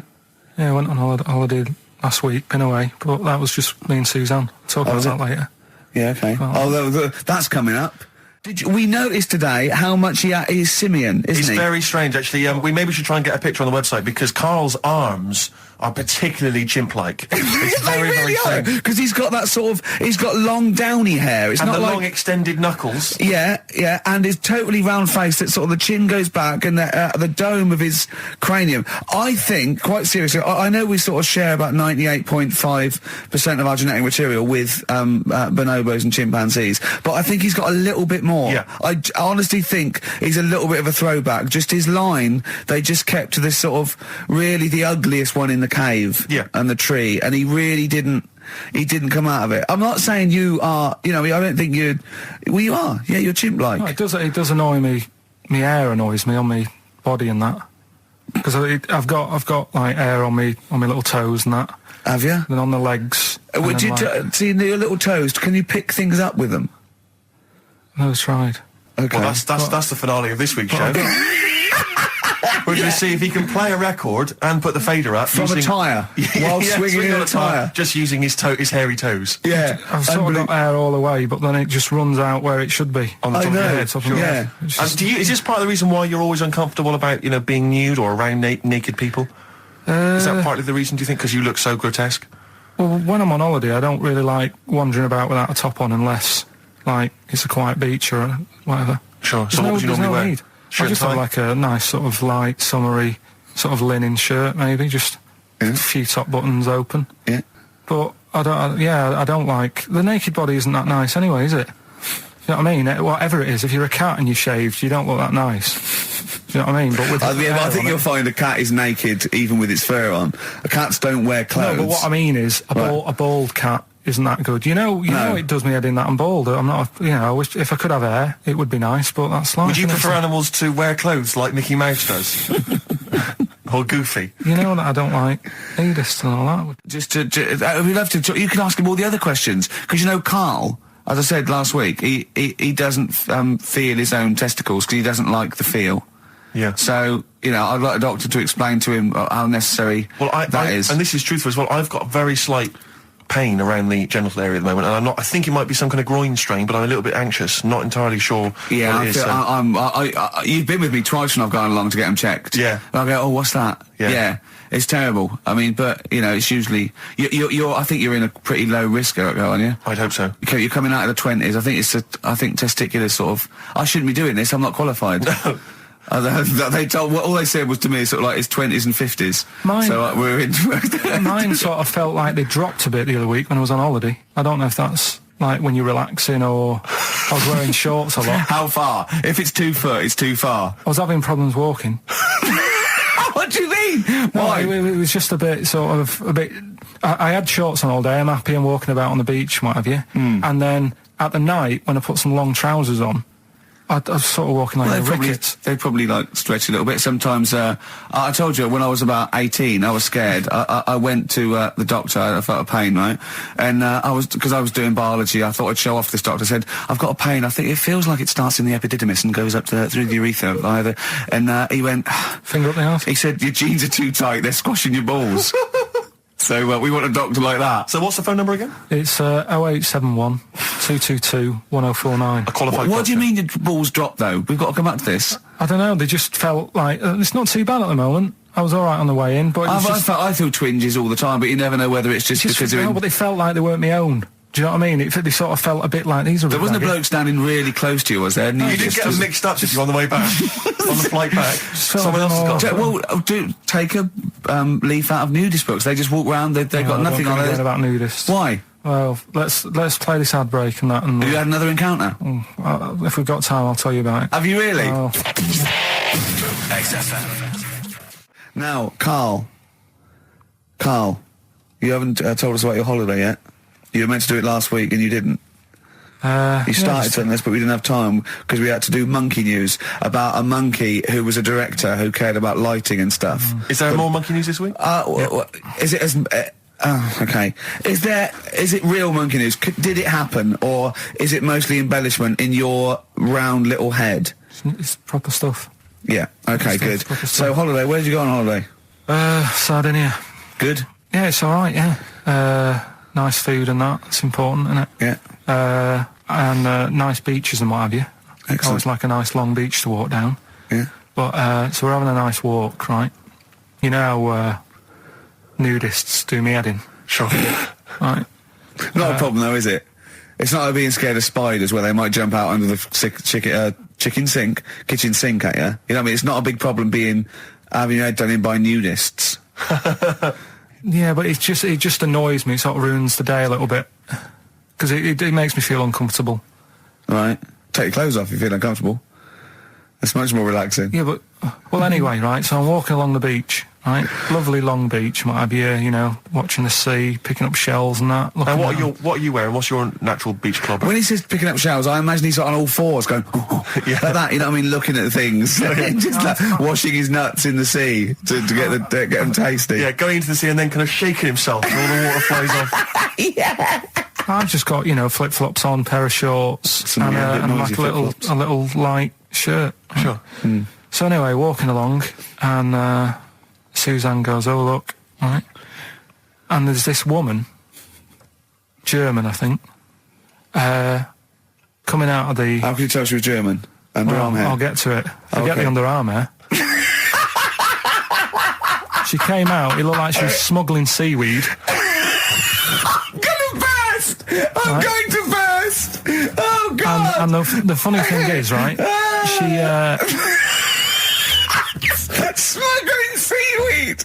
Oh, God! She was a bit hairy down there, was she?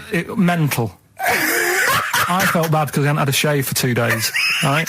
Looked at her, it was ridiculous. She might as well have kept her trunks on. It was just like she was wearing furry trunks, right? So anyway, so I'm walking along. Yeah, go on then. So Suzanne's like, "Oh, look," and I'm like, "Oh, not again," because every time we go away, there always seems to be one of these. Is she by herself, this woman? Well, the weird thing was, she was with her husband, right? Yeah. But he had shorts on. He was happy, right? But every time, because I walked past her, and he sort of ran off, because he's embarrassed. Do you know what I mean? There's nothing normal about it. What can he do? He can't go, "All right, mate," because he knows it's odd, right? How old is he? Sorry, how old was she? It's hard to tell when someone hasn't got clothes on. Do you know what I mean? They always look older, don't they, when they haven't got clothes on anyway. But I'd say she was about 40, 41. Okay, right. So I walked past, and the annoying thing is, she got there on a bike, right? No clothes on, little pair of boots next to the bike. So if you can wear boots, just pop some shorts on. You know what I mean? That takes more effort for me, putting boots on. So put the shorts on, right? So anyway, so the husband kept running off. I walked past, and I'm getting annoyed because I'm saying, well, we've got to walk past them again on the way back. I like the fact that they're scuttling away when Carl walks past. Like when you lift up a bit of sort of iron sheeting in the woods and loads of mice run away. Yeah. It's like whenever Carl goes, that nudists run away. Yeah. Oh, right, okay. So we sort of come walking back and what have you, and you know, I have another look and what have you, and he runs off again. Why are you another look if it offends you so much? Oh, you might as well just have a look. Do you know what I mean? It's just putting it on show and what have you. But the interesting thing was, I just wondered whether the husband... If the husband were nude, you'd looked at his tackle. Because remember, when you went to see those two strippers and it was a woman and man and they whipped their shorts off, you said you looked at his tackle first. I think any bloke would. Wow. You would. You just check it out. It's natural, isn't it? You just go, oh, right. So it is normal or whatever. Because you don't know if... you know what I mean? You don't know if what you've got's right until you see someone else's. No, do you know what I mean? Yeah. But anyway, so, but he got us talking, because I was, then, as soon as I saw her, sort of, day's been ruined a bit, so I'm walking up the beach. It's been ruined! Walking up the beach with Suzanne going, how does it happen? Do you know what I mean? Why do people do this? What fun are they getting out of it and what have you? And, I just was thinking, is there any chance that fella, right, didn't even know that she was a nudist until they went away? Do you know what I mean? Because I said to Suzanne, if I met Suzanne, it's like we're getting on, yeah, everything's fine. Yeah. And then you go off on holiday and you go, you haven't got much luggage. And she's like, no, it's fine, this is plenty. And I'm thinking, that's weird. And then we go down the beach and she whips her knickers off. I'd be annoyed, but there's nothing I could do.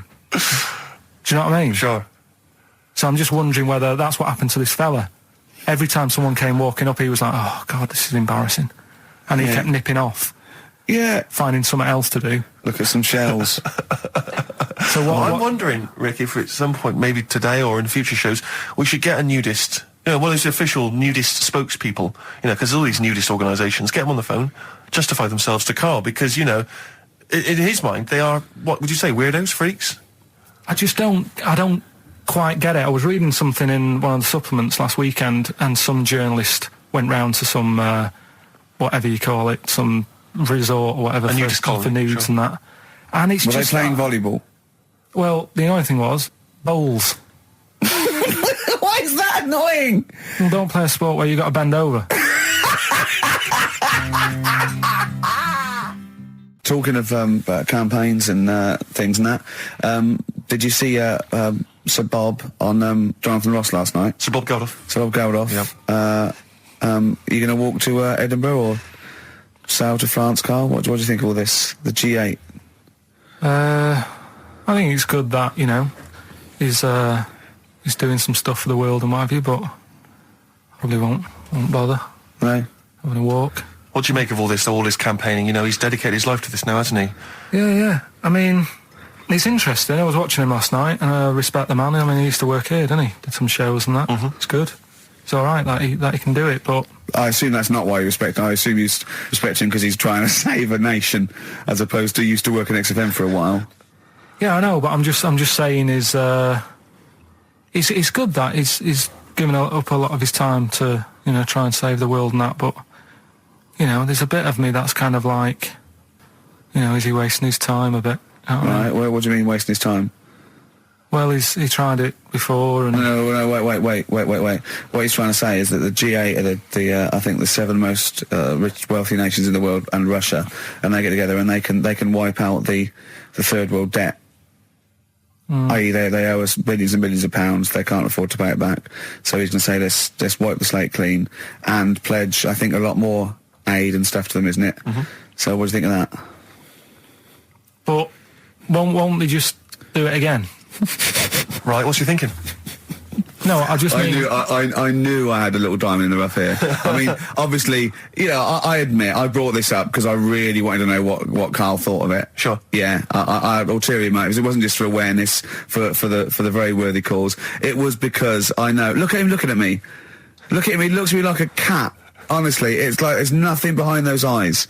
Right? What do you mean? They're just going to run up the debt again, you think? Well, what I mean is, right, when I was a kid, right, and I wanted to go to the arcade, I'd borrow £1 off my mum, right, and she'd say, don't come back asking for more and what have you.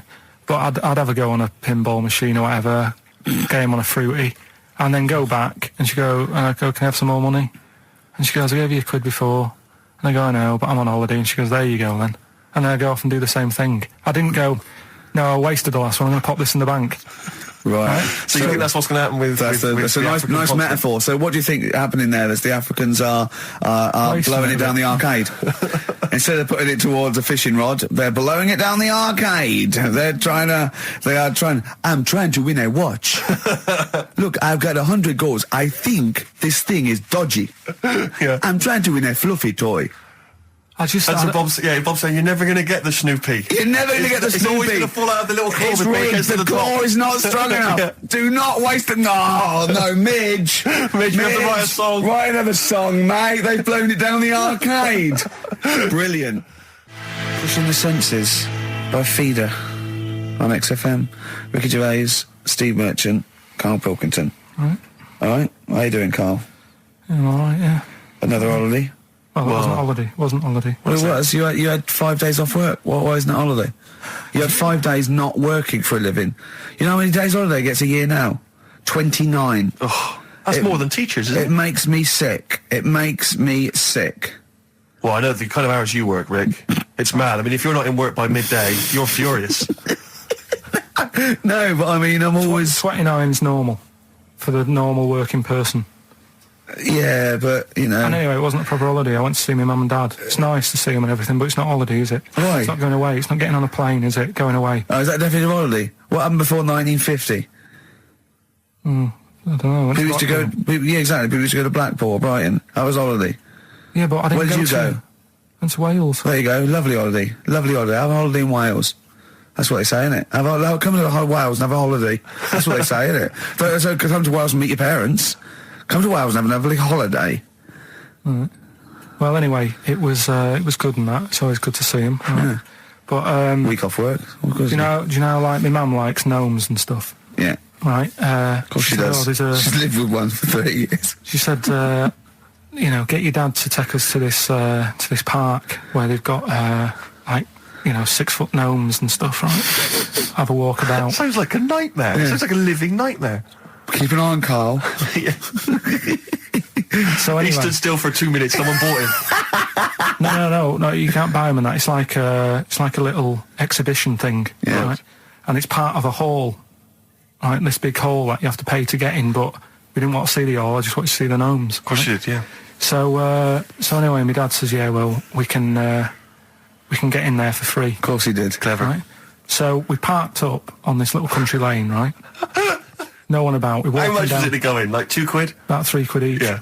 But he said, well, yeah, but if you don't have to pay, do you know what I mean? You enjoy it even more, don't you, when you're walking about and you think, I've got this £3 in my pocket, no one's having it. Yeah. Right? No, looking over shoulder for a bloke with a peak hat saying, can I see your ticket, please? I wouldn't enjoy it more, no.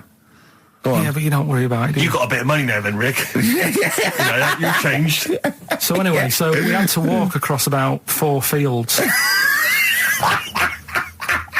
For £3. Right? And what happened was, we're walking through all these fields and what have you, big grass and muddy bits and all that, because it'd been raining, and climbing over fences and stuff. And we're in this field, right? And I look to my right, and there's about 30 cows all staring at us, right? And Suzanne started to panic a bit. She said, we shouldn't be here. Dad says, of course we can. We're allowed to go wherever we want. You know, all this land, it's ramblers' rights and all that stuff. Yeah.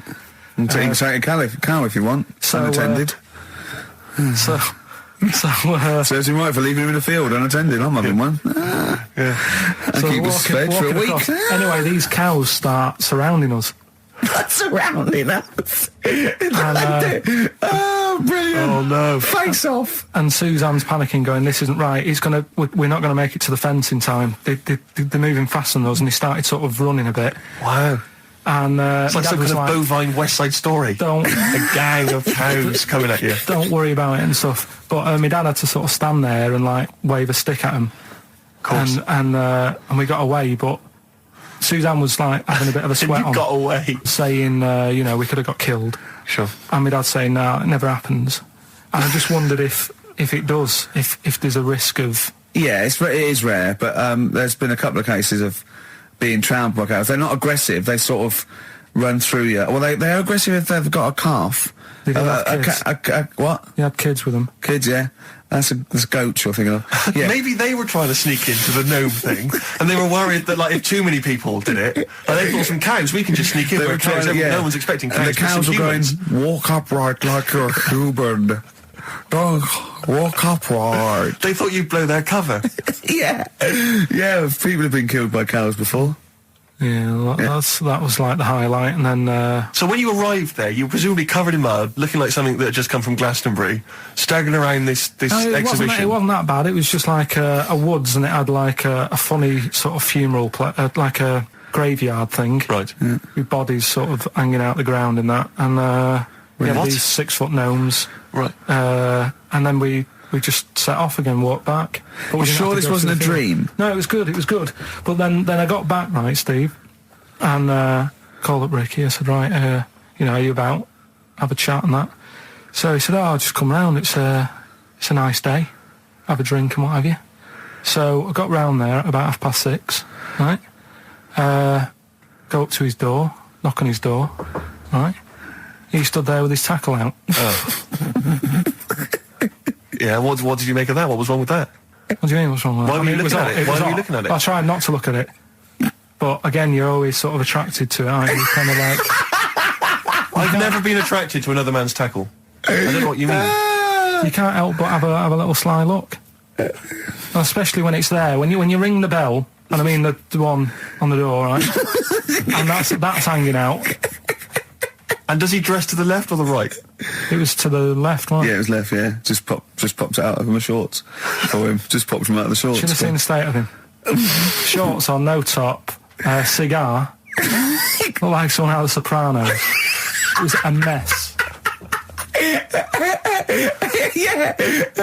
And then... we sat on the balcony drinking wine, didn't we? Did you pop it back in, or was it still... Yeah, I popped it straight back in. I've got the laugh. Sure. I've got the laugh I wanted. Yeah. He walked in, he went, it's not that hot. Straight away, it's not that hot. Oh, brilliant. Then, was that knob news, or is there more? No, it's got more knob news. That's just a taster. Just a taster. Listen, let's play some adverts, let's play some great music, and maybe we should have some early knob news. Early knob news coming up. XFM. That was the record before us, and here we are, pre-recorded, because we did this a few weeks ago, because we're not here at the moment, are we? We're away in that. I'm Ricky Gervais, with me Stephen Merchant. Hello there. And Karl Pilkington. Well, He's not actually with us. No. He'll be in some of the best of clips that will be coming up shortly. yeah, this is just us, isn't it? This is just us. We did this. When did we do this, Rick? A couple of weeks back. Hold on, what is it? What It's the day is it? 27th today. Yeah, well, I enjoyed Christmas. I loved Christmas. I loved Christmas. I had a loved great Christmas. time. What did you get? Loads of presents. So did and I. I'm glad they made it to number one. I'm really glad. Stroke, he, she. Yeah, I'm really glad that the pop idols, Cliff Richard, Westlife, made it to number one. Bo Selector. Bo Selector. Yeah, just delete that. As Yeah. Okay, well, we're going to play some of the best of, some of the greatest moments of the last 3 weeks Yeah. ever heard on XFM 104.9. What about this? Do you remember this one? Oh, which one is it? All right, so here's the first bit. You were going to tell us a little story about Just past my test, Yeah. my parents had a big Volvo estate, and there's quite a big car to drive. My parents didn't have a car. But I know you don't drive cars, Rick, but it's got a big car to drive if you've just passed your test. It's safe, though, isn't it? It is very safe, that was the thing. Yeah. And I come from the West Country, obviously. There's quite a lot of windy lanes around there. You're joking, do you? They have cars there. Well, here he comes. Blimey, Carl. Learnt on a tractor, automatic it was. Do you want me to tell it or not? Oh! Don't give up the accent! Oh, no, I'm not worried. Oh, go on. Oh. Go on. So I went to this You party. never got him being from the north. Not when he's telling an anecdote. He's never telling an anecdote. Oh, yeah, fair point. Yeah, go on. So I went to a party and I was quite excited because I had the car, the motor, and there was a chick heading down to the party that I was like, I had my eye on. And I thought, now I've got a car and going to the party, it's going to be amazing, right? You glass and eye, various friends had said, like, can we get a lift? I thought, yeah, groovy. I'll pick up the chick as well, who was a friend of a friend. Yeah. So cruising down to the party in the motor, the Volvo estate, and there's nothing sexier than that. Slipping a little bit of Billy Joel on the stereo or whatever. Something classic. Exactly. and maybe it was Billy Ocean. I think maybe I was quite a Billy. Maybe it was thing. Get Out of My Dreams, Get Into My Car. Ideally. Yeah. So I get to the party, and inevitably it was one of those house parties where the chick that I had my eye on, she kind of was chatting to other guys, and she wasn't really paying attention to me, and I was sort of... Trying hard to get, was she again? Same old story. Oh, they make me They laugh. know how to tease, don't they, the ladies? Laugh. Who are they kidding? So I'd follow her like a dog, from room to room. Yeah. And watch her Quite while... literally. Sometimes he was barking. Yeah. Go on. And while, just watch her while she talked to other blokes. And then, obviously because I was driving, I wasn't drinking, so I was not really enjoying myself. And then somebody said, should we go and pick up Vera? And I thought, right, okay. And they went, Steve's got a car, let's all leap in there, we'll go pick up Vera. And this girl was like up for it as well, so I thought, brilliant, I'll be back in the car with her, away from all these lads. Yeah. One guy she had her eye on, he came as well, I was a little bit annoyed. Yeah. But anyway, he was in the car, so I'm driving down these country lanes, just driving along, and they're directing me, they're saying, go left here, go right. And then suddenly we stop, and one of them goes, just drive into that field, this pitch black field, right? And I'm sort of, well, it is my parents' car. Just drive in the field, Steve. I'm thinking, well, I don't want to, not seem like I'm a hard, cool, crazy kind of guy, because the chick's in the car. So drove the car into the field. They all leapt out, started running off into the darkness, shouting, Vera, Vera, Vera, where are you? So I'm just sort of sat there in the car waiting. Wasn't Vera Lynn, was it? Because she likes to hide in fields. Bizarrely, it wasn't. Right. It was just, I was just left in the car on my own with Billy Ocean. And suddenly, out of the darkness, they come back holding a Vietnamese pot-bellied pig that they had stole from a nearby farm. And they knew that the pig was called Vera, because someone knew the farmer or something. Anyway, so they got this pig, so now they're going, I'll put the pig in the back of the car, we'll take it back to the party, it'll be hilarious. I'm thinking, well, I'm not sure I want a pig and all its, piggy crap in the car, right, crammed in there. But they say, yeah, so obviously I'm thinking again, I don't want to look like I'm, a nerd. I'm terrified of that, Rick, ever happened. Yeah. So, yeah. So you go, hey, bring the pig into the car. Exactly. I'm no nerd. Exactly. Yeah, go on. So now we drive off again. I got this pig kind of squeaking in the back of the car. And, they say, stop again. Let's do some cow tipping. And they do that old thing, about the fact because cows sleep standing up, don't they? So you can push a cow over and stuff. Yeah. So they're having a wild time, hilarious. So this time, now we get to a sort of dead end in the road. And, they say, well, turn around, let's go back to the party. And I'm thinking, fine. Try and do a 3-point turn in this very narrow country lane, right? Get the Volvo estate wedged horizontally across the road. Can't get it out, just can't seem to sort it out. I don't know what, I'm panicking because there's a pig in the car, right? And, local disgruntled farmers, right? People drunk, partying, probably off their head on some kind of weed. Rick. Was it loads of blokes with, pitchforks and flaming torches Exactly. going, burn him. He's playing with our pig. Exactly that. And so that, I was so terrified that all I could think was they're going to have to send a helicopter to lower a magnet onto the top of the car to lift the car up and put it the right way around. You used to read a lot of comics, didn't you? Yeah. Yeah. So, do you know what I started doing? What? Crying. Did you really? Yeah. Why? Just started crying, just very slightly, started getting upset. And the other guy that the girl fancied, he had to get into the driving seat and sort it out for me by slowly edging forward So and that's backwards. the worst bit of the whole story. Yeah, edging slowly back and forwards. He just sorted it out, just slowly worked the car back round, and then we were off. You were just gently weeping. Just gently where weeping in the back. The bloke had just taken the bird that you saw from a distance. Exactly. That was basically your wife in your head by then. Oh, yeah. Wasn't it? I can't We were believe it. happily married with a pig for a child. Don't joke, that could happen. I know. The pigs come, if you like. Sorry? What? What did you say? What did you say? What did you say? When you do what, Carl? What? What did you say? No, what did you say? Because I don't want to have to go to the radio authority again. What did you say then? Just remember. We are going out live, Carl. Yeah, remember Tom Binns, right? What did you say? What I'm saying is, why were they shouting Vera? Because pigs don't come to the name, do they? Hey? I don't know the ins and outs of pig, have how to lure a pig into your trap. Can I just tell you some very, very interesting things about pigs? Please do. Right. One, everyone knows they have a corkscrew-shaped penis, right? A corkscrew-shaped penis. That's the tail, isn't it? Two, they can't look up. They can't put their head back and look up, right? Three, they can have a 30-minute orgasm. Rick, is it only pigs that have got a corkscrew-shaped penis? No, and landlords. Okay. Very handy. Here's one for you. Go on. Like insect facts and stuff. Go on. If a man was a flea... You could jump over St Paul's Cathedral. No. What? Wrong. It's gone up now. It's... the big wheel. The big wheel. It's the Millennium gone up Wheel. now. It's gone up now. Play a record. You're the best. Carl, let me ask you now. Carl, you will be a little bit unnerved about this. Have you seen the film Jurassic Park? Yeah. You know what happened there? Well, according to the Sun here, it says scientists are planning to clone mammoths for a theme park. Look at his face. Look at that. He looks like a dog caught in the headlights of a car. He's terrified. I love Carl. He sprung to attention Carl. there. Is that the best news you could have? Man moths.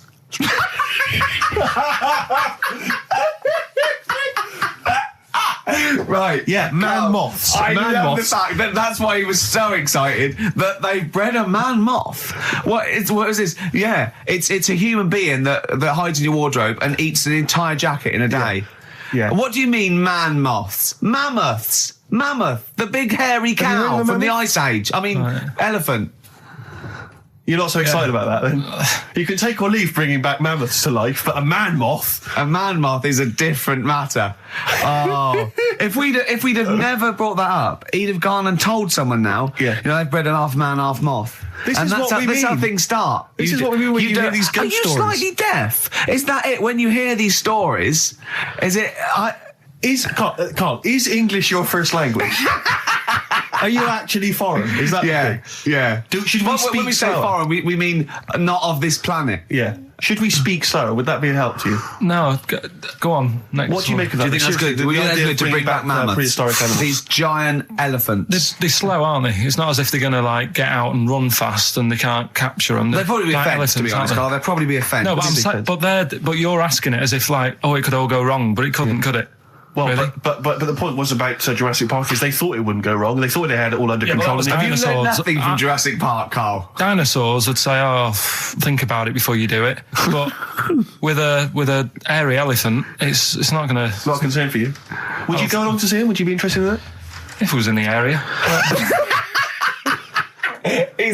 He's great, isn't he? I'd love a queue, Nothing right? impresses No, him. but what I'd like to do is Carl sitting like Yoda in a little cave, and I'd just like to see people like Tony Blair and Stephen Hawkins in a queue, and they go and say, "Carl, got a bit of a problem." And thinking of cloning a man and a moth. Problem? Not an issue. No, if I'm in the area, I might cruise around and have a look at it. Otherwise, just don't send it near my clothes. Oh, that's fantastic. So it's just for a second. As the words "man moth" came into your head, how excited were you? I mean, were you both terrified and excited? For the moment when you thought that they'd cloned a man and a moth? I pictured What kind of face did he have? Did he have the moth's head or was it a man's head? just a little man head. Right, what was his face? What did it look like? He just was like a bit shocked. Perplexed, yeah. Yeah, It was like he'd been grafted onto the body of a moth without his consent. And when he was asleep, Yeah, he'd woken up. he just went in to have a goiter removed, Yeah. and they said, "We've He replaced woke your up with goiter with the body of a giant moth." Yeah. Is that all right, Mr. Jenkins? So he had the head of a little. Was it a little boy or a man? little man, Right. Okay. and he's just bumping into a lamp. He's just running into the leg. if you went into hospital and they'd done something, what's the worst thing they could do, right? What would you rather have done, right? You wake up and you've got lobster claws for hands. Right. You wake up and you've got duck's feet. Or you wake up and you've got one horn coming out of your head. The worst thing, Yeah. probably the horn coming out of my head. Why? Get in the way. That'd be useful, wouldn't it, in fights and stuff? And for like parties, people would play Well, I suppose quoits. the lobster claws would also be quite handy there. All right, this is Carl, the producer of Ricky Gervais and Stephen Merchant on XFM 104.9. We're playing out some of the best bits. Hope you're enjoying it. Here's another one. Carl, it was you that worked out the maths and worked out I was 28 because they just worked out I'm 27. You are 27. No way. Yeah, I asked you, didn't I? And I said, But what I sort of questioned was, I said, well, if you're 27 today, that means last week you were 26. well done, yeah. That's irrelevant. So therefore you assumed that I must be 28 then. Yeah. Whereas I assumed you were using, your knowledge of maths, No, such as it is. I wouldn't do that. No, sure. Wow. I actually got lost in that conversation because I genuinely didn't know what he meant would mean last week you were 26. I don't know what that meant. I don't know what it meant. Wow. Well, it is Steve's birthday. But he would have been 26 last week. Sometimes you genuinely frighten me because it's those staring eyes. There's nothing behind him. It's this little bald head. Looks like Davros looking at me. Genuine fear on his face when he enters into a conversation with another human being. What bit don't you understand? If he's 27 today, he would have been 26 last week, and he doesn't look 26. He didn't look 26 last week. He looks older than 28 today. You've started on his birthday. You're still having a go at him. Carl, I don't look like the kind of hot stud that I actually am, but face facts, that's the truth, mate. Yeah, live with it. Get with the programme, jeez. Well, let's have a little bit of cake. Okay, oh, that's appropriate. See The what I did? birthday. But you mean the band, don't Yeah. you? Not the cake. You haven't actually bought a cake, have you? Got anything at all? Right, here's one. Christ. Ghosts and that we got talking about. Sure. And Nick said, right, he said, you'll like this one. He said, my auntie was having loads of problems. Why are you in whispering? It's not illegal to talk about ghosts on the radio. No, but He's hearing this. so the auntie's in the house and that, and furniture's moving about all the time. Oh, God. And they were like, no, this is... Steve, he told me this one. This is such rubbish, mate. No, come on, let's listen. I'm going to leave it to you. I'm going to sit back and enjoy it. I'm just going to watch your face, Steve. Right. Sorry, so I missed the beginning there, Carl. There's an auntie in the house. Basically, Nick's auntie. Right. In the house, things moving around all the time. And it was just annoying every time she tidied up. It was like... It was just annoying. Making a mess. It was one part annoying to two parts scary. Yeah. So stuff was moving around all the time, and they said, right, we need an housekeeper. rather than having the house a mess, until we sort this out. I've got the vicar coming round. Stop moving stuff around. Oh, yeah, go on. They said, That shouldn't be in the pants drawer. let's put all the furniture in one room, right? Right. So just have one room that's a mess, and have all the others empty. Because I love the poltergeist can't really... It can move wardrobes around, but it can't open a door to put it in another room. Yeah. Poltergeist going, I'm just making this room messy. I wish someone would open the door so I could... Go on. Yeah, but... So all this stuff's in this room. So they moved all their furniture into everything. one They room. put like the drawers in there and everything, and it was really uncomfortable because they were all like on top of each They other. sat in the room with all the stuff. Yeah, they had to because that's where the 3-piece suite was. Okay. Oh, God. Right? All right. Oh, God. So they sat there like all crumpled up and that, but nothing can move because it's so tight. I think things were trying to move. Yeah, but yeah, everything yeah. was so tight. It's They just like, foxed that poltergeist. So anyway, one night they sat there like sort of a bit awkward watching the telly and that, and they hear some banging Yeah. in the next room. So she goes, oh God, what's that? Oh, he hadn't moved in, had he, the ghost? So, to some of the empty rooms. so there's this He's bang- moved some friends and family in. There's this banging about going on. No, so listen to this, she Steve. gets up, right? Yeah. And what it is, they had the baby in the next room because there wasn't much room for the cot. Right, so they left the baby with the ghost. So they go into the room where the baby is, and the banging Yeah. is like, do you know those plastic balls you get that you can chuck around the room and like they go mental? Right. The ones that you chuck once and they Yeah. keep bouncing Yeah, for yeah, ages. yeah. That was bouncing around the room. Why? What, the Hitting baby had thrown it? Hitting all the walls, and the baby was there, stood in the cot, sort of laughing Right. and looking at the ball, and wherever it looked, the ball went. Yeah. And then she said, stop doing that. Yeah. And the ball just stopped. Did it? And it rolled a bit and stopped. Right. So the baby had thrown the ball and it was watching it as it bounced around the room. It wasn't throwing it, it was in control of it. No, the point is, Steve, the baby has been doing it. It's been the baby all along. The baby had been messing with the furniture. It was So the baby it's a that had the super power. baby. Yeah, it's the baby that had the power. Special baby. It's a baby that had the power. It's What a baby that had the power. What- the power what's the power? of telekinesis. Right. They were then trying to convince me that telekinesis was not like all the other stuff that I didn't believe in, but that was a science. Right. Telekinesis was possible. Yes. Yeah, it's not like ghosts and demons and all that sort of. Telekinesis is different. Yeah, That's yeah. science. But Nick's auntie saw it, and I love the fact that you're telling me that someone else's auntie saw it. So I should be satisfied with that. Yeah. I should be satisfied with that. I mean, no, So does she still live in one room with all her possessions?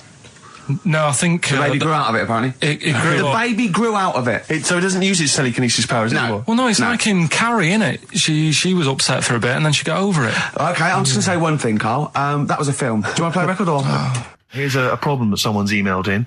We're taking emails today. If you've got a problem, a concern, or, just a general query that you think Karl could answer for you. It could be about anything. It could be about some of the big kind of philosophical questions. Yeah. It could be something to do with war or famine, anything like that. Or it could just be a personal dilemma, something that's happening locally. Anyway, this seems one that I think you and your father have probably come across this sort of dilemma in the past. And I'd be interested to know what your take is on it. Let me see. This is from Lee Matthews by the look of it. He says, he lives in a suburban area where the local teenagers also live on the same road, and they're running riot. They're smashing wing mirrors off the cars. They're crashing into parked cars on their skateboards. And they're just generally making mayhem, night and day. What can he do to stop this going on?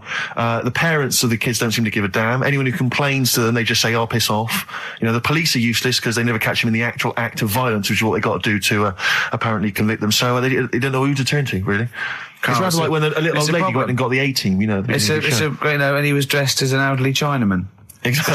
She knew who he was. Colonel Decker didn't have a clue. Yeah. You see, it's weird because now it has got out of hand. Sure. Do you know what I mean? Like years ago when I was growing up on the estate, you had problems, but not like you have now. Do you know what I mean? Summers were nice as well, weren't they? Well, right. And police are getting shorter and younger. But you yourself kind of admitted in the past that you were something of a tearaway. You didn't do anything like these kids here. The thing is, I was scared that if I got caught doing it, my dad would go mad. Yes. And I remember smashing a car window by accident and legging it in the lounge and sort of pretending to go asleep on the settee. Right? Genius. And I heard a knock at the door. He chloroformed himself just to be unconscious when his dad came home. And there was a knock on the door, and I thought, oh God, this is a fella he saw me. I was chucking a stone in the air, seeing how high I could throw it. Of course you were. Did it keep landing on your head? That would explain a lot. And it came down. Chucking a stone in the air, love To it. see how far I could It's throw. brilliant. So, I wasn't bothering anyone. Did you invent that game? Right? Did you get the stone for your birthday? Go and play with your stone. He gave one to Suzanne. Karl, go and play with your stone. The thing is, right, and it came down at a funny angle, and Of course it did. It ate the back of this car, and the back window is the most expensive because it has that heating thing in it, Yeah. in case you got a frosty window. Yeah. So I thought, oh God. So I legged it in, got on the settee, went to sleep, knocked at the door. Genius. It's a brilliant plan. It's a brilliant plan. I couldn't be guilty. I'm asleep. So I love the idea. So the thing is, our lounge used to sort of, you could see in from the door, right? So this family who saw me do it, saw me asleep on the settee, and my mum said, go and get the door. And I sort of went, oh, as if I'd been asleep. Yeah. I went to the door, like, rubbing my eyes, and the fella said, what did you run off for? I saw you. I was like, oh, no. And I didn't see my dad. I went out. It was when he was working sort of evenings. So I went out so I didn't have to see my dad. And then the next day I came home from school, and my dad said, 45 quid. Ooh. That's all he said. That's all He he said. looked at me. And then you fell asleep and he went, wake up. You know what I said? No, 45 quid. Now the thing Karl. is, he didn't have to do £45, anything. Karl. Now, I know you were saving up for a brick, but you can't have it. Yeah. Just So, Equally, if you're doing a bigger crime, a bank job or a murder. Remember to take the stocking off your head, because if they wake you up and go, why have you got a stocking on your head? Just go, oh, I had a weird dream. Right. Some people emailed in the songs with stories in it. One of them was Babushka, and he went, what's that? And I went, that's Katie Bush. I went, what is it? I said, oh, it's about a woman who dresses up as another woman and seduces her husband. He went, they wouldn't work. Just dismissed it like that. Why do you think it would work? Because you'd know. I mean, say like, right, Suzanne, right, who I go out with, right? She can see me from, say, if I'm coming down the high street. Yeah. She knows it's me by the way I walk. Right. So just the fact that this woman went and put a wig on, there is no... You haven't even heard the song! I know, but you're saying that she put a disguise on and he's like, oh, I fancy her, and he takes her out, and he doesn't know it's his missus. You're not buying it. I mean, I'm controlling this. Whereas the flea with your brain going to Glasgow, perfect sense. Yeah, Babushka, rubbish. Karl, can we have the tomato story after the next tune? Yeah. Bit of Coldplay. Yeah, love it. Yeah. You're listening to the best of, basically, Karl Pilkington. There's only one bird that has a penis. It's Which not bird is a it? joke. No, it's not a joke. It's not a joke. This is a genuine trivia question. I'd say, I think I've seen one on this. Is it an ostrich? Right, you're going for ostrich, Karl? I'll go for ostrich as well. Right. Did you come up with that yourself, or? Yeah, I was going to say that before you said it. Well, guys, you went for ostrich. Chicken? You're both wrong. It's actually the swan. The large chicken. Yeah. What? Have you, That's a bit worrying then, because I thought I saw an ostrich penis. So what was I looking at? I don't know. Were you just examining it closely at the zoo? What were No, you? I just. It's probably a strap on. It was probably two lesser ostriches giving Yeah. each other one. Exactly. And that's how that can influence people. Things like that. Dirty, filthy lesser ostriches can Confuse a child if I he's at know. the zoo and he doesn't know. A swan's got. That's really annoying. I'd never give a swan a knob. It's the little puffiest of It all is the birds, puffiest of all isn't birds, it? yeah. Oh, I'm protected by the queen. But I need a knob. If I had to give a knob to any bird, Good question. No, I wish I'd posed that myself. If you could give a knob to any bird, what would it be? Phone in. Oh, vulture. of course, a vulture. That yeah. they need a big cock, veiny yeah. bang stick. Yeah. What about Yeah. yourself, Carl? If you could give a knob to any bird, and don't make it rude. Or if I could give a knob to any bird, What I'd make bird it do you that suit Jordan. suited up? It's got to be a bird of prey or something like that, isn't it? Cool. Just a robin, really. That would be amazing. Yeah, that would be Christmas huge. cards would be like. Yeah, but That'd be brilliant. it's a normal human-sized Yeah, knob exactly. on a robin. On a robin. That'd be genius. great, wouldn't it? That'd be And the genius. other thing annoying about this is ironic, right? Now, the male of all bird species they're called a cock. Yes. Right. But the only bird with a cock, Yeah. right, is called a cob. Is that what a swan's called? Yeah, they're cob and pen. They're not cock and hen. That's and annoying. he isn't a cock, but he's got a cock. Yeah, yeah. Quick query there, Rick. Go on. When you said then cock, Yeah. presumably you meant male bird Yeah. the first time you said it. Yeah. The second time you said it, you said cock. Did Yeah. you mean the penis? Well, you're showing off the whole farce of radio broadcasting. Because you're not really allowed to say cock No, exactly, meaning no. penis. One cock would cause great offence. Yeah. The other cock's fine. Exactly. It's weird, isn't it? It is strange. It is strange. So, I mean, if I said now to you, I like cocks. Yeah. Meaning birds. Yeah, that's that'd fine. be fine. Yeah. But if I meant penises, it would be a problem. If you like cocks and it was yeah, Right. that would be... Carl, yeah. do you like cocks? Do you like cocks? No. Right. Okay, that's fine. That's fine. I was asking if you like. No, I like, Yeah. I Well, like I mean, I'm a big fan of tits. the small birds that Small come bird. down and peck at you. Yeah. Yeah, you like tits Yeah. and cocks. There's nothing... Tits and cocks, There's there's nothing wrong nothing with... wrong There's nothing... Carl, don't worry. There's nothing wrong with saying tits 'cause and I said, cocks. when I said tits, I meant the little birds. Yeah, And they when I come said down. cocks, I mean the big birds. Yeah. Do you know when... Go on. No, go on. No, it's just that... It's when you're talking about tits. Yeah. At the milk. Do you... I like the fact they flutter away when they hear the milkman coming. Oh, come on. So when what? What are you talking about? What are you talking about? No, when the milkman's coming, when he's walking up. And there was also a fella in the week who said that women shouldn't be wearing trousers Why? because they don't look good in them. What do you think? What do you think about that? It's rubbish. Yeah. These are the only things that have caught your eye over the last couple of weeks. This is the entire news. Galileo did something with light. A French fella said women shouldn't wear trousers.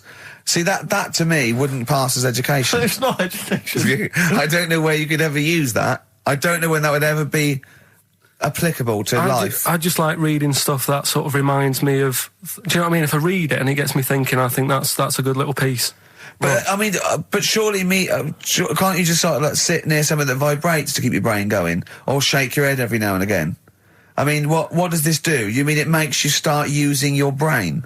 But what aspect of a Frenchman said women shouldn't wear trousers got your mind working? What questions were you Because I asking? thought that's a bit daft, isn't it? Right? Yeah. Okay, I it was ends there thinking- with me. There's nothing else. There's nowhere else for me to go on that. He closes Your the mind's gap. still worrying. Yeah, go on. What do you think? Let's go through this. Oh, I wish we could download his I know, thoughts. I know. Just watch it. Yeah. Wouldn't it be great, like a DVD? Like a cartoon. Imagine that extra footage on the Office DVD. Yeah, Carl's brain. That would be With a commentary. amazing. Oh, with What I a mean is- commentary. Go on. Women wearing trousers and that, right? On the estate that I grew up in, Yeah. on right? There was a woman about 4 houses down, right? Right. Rough. Now, she used to wear leggings. Yeah. Now, they're a bad idea. They are a terrible idea. I agree with you there, Carl. If you're a lady of What the colour? normo Were they persuasion, pink? No, they were sort of black, but with all bits on them. Oh, right. Do you know what I mean? What, Yeah. toast and Just horse bits. droppings? Yeah, go on, yeah. And she used to... she's quite a big woman. sure. Pauline Quirk, I think Yeah, we well, described her as. Look like a light bulb when It she was is those bending kind of over in women that are leggings. attracted to leggings. Yeah, I know, yeah. They are drawn to them like a moth. to a flame. Yeah. She yeah. used to wear them, and that's what I remember when I read this piece. And she used to work on one of those sex line things. Right. Right, she used to do that. But What was she, an engineer? the weird thing with her was, she had big eyelids. Right. Go on. That were too big, and this is what I was thinking. What right? do you mean she had big eyelids? How big do eyelids have to be for you to go, they're big eyelids? What was she shoplifting with them? Would she come out of Dixon's with, like, radio stored in them? What do you mean she had No, big eyelids? It was another one of them popular things around our way. Do you know? Like, What do you mean popular things? They didn't people go, have they go, oh, I'll tell you what, they're all the rage. Can I get some big eyelids, please? No. It was just like one of them things that people suffered with. Just big eyelids. They could hardly open their eyes. What do you mean? What do you mean? That's one of them popular things round where I grew up. People had big eyelids. They could hardly open their eyes. What does that mean? What sort of freak town were you born in? You had webbed feet people with big heads. You got women with big eyelids. What does big eyelids mean? Are you confusing her with the horse? yeah. Did she have hooves? Look, what? Anyway, so there's this big eyelidded woman with the And leggings. that's what I'm saying to you, though. That's when I read that story with people with trousers. Yeah. I went from that. Yeah. To into a that. woman who used to have big eyelids. I still at the point. But then, and also the other bloke who had the eyelid problem was a mate of mine. Right. His dad had it, and same problem, massive eyelids. I don't know what that means. I don't know what that means. I used to say to my mum, I'm going round to Dave's house, Yeah. and Or to Drew say, Pete, well, as you call him. that's all right, but make sure his dad doesn't take you out in the car, because he could hardly see. He had to have his head. He had to tilt his head back to keep his eyelids Make open. sure. Didn't he have a couple of matches with him at all times? What a load of gobbledygook. that is- But this began as educating Ricky. I know. So It's what, like he was people thinking, with eyelids. But it's like you're supposed to make that leap as well. If Yeah. I mention the trousers, Ricky will probably be thinking about people with big eyelids and women wearing leggings. Play a record, Carl. Right. Anyway, Rockbusters. Yeah, go on. I give a cryptic clue Yeah. and a letter, and it makes up a band. He Right? never said the word cryptic a few months ago. I love it. Do you know what I mean? I feel it's like our own little Eliza Doolittle. Yes. Right, even Richard will like this one. Here we go then. First one. There's three of them, Go on. and you email in. If this doesn't turn Dickie round, nothing will. This is an email-only competition. Email only. Right, here's the first one. Initial is B, so it's D. a band starting with B. Okay. And the cryptic clue is, I don't like them birds. They shouldn't be allowed in this area. I don't like them birds. They shouldn't be allowed in this area. Next one. Right, the next one. He doesn't like women, yet he's got a couple of kids. That's a bit weird. Is that a cryptic clue, or is that just Is that just a thought, a general point? Is that That's the cryptic clue. Okay. And the initials there are PD. Okay. And the last one. Oh, got that one. That's terrible. That's terrible. Okay, quickly. Oh, God. And the last one is that bloke who does. Come on! It's making me laugh. Come on, Carl. Be professional. Right, the last one. Right. I can't do it. It's making me laugh. Oh, come on. I'll come and read them then. No, hang on. Come on, Carl. Right, here we go. They don't do this on Blockbusters on TV, do they? No, come Right. on. That bloke who does sport on telly. He's got a little kid, right? Initials DC. What? Is that, was I'm that the completely clue? confused by that. Was that the clue? Yeah, that bloke who does sport on telly. Yeah. He's got a little kid. Initials DC. Okay, is that a band? Or an artist? It's well, I'm not A going to tell you. cheese. I'm not This gonna is tell a you. well-known sandwich. Is it? What is it? Is it a Fine. band or an Right, artist? so just quickly recap. That's, Okay. it's a Come B. on, Carl. Right, Come on. quick recap. The first one is B. I don't think them birds should be around in this area. Right, that's B. Right. Second one, he doesn't like women, yet he's got a few kids. It's a bit weird. That's PD. And the final one, that bloke who does sport on the telly, he's got a little kid. Right. DC. All right, and it's ricky.gervais@xfm.co.uk if you want to enter for Hellraiser. Oh, I'll All tell you those what, other continue quick to do a little theme of like some old stuff people haven't heard of. If you're under 30, you probably never heard of this band. It's also a new thing I want to introduce. It's Show Up Camfield. Camfield talks the talk, he doesn't walk the walk, he doesn't play some rock classics on his show because he's scared. I'm going to play the tracks that Camfield's too scared to play. This is Kansas and Carry On Your Wayward Son, alright? All right. This is Carl, the producer.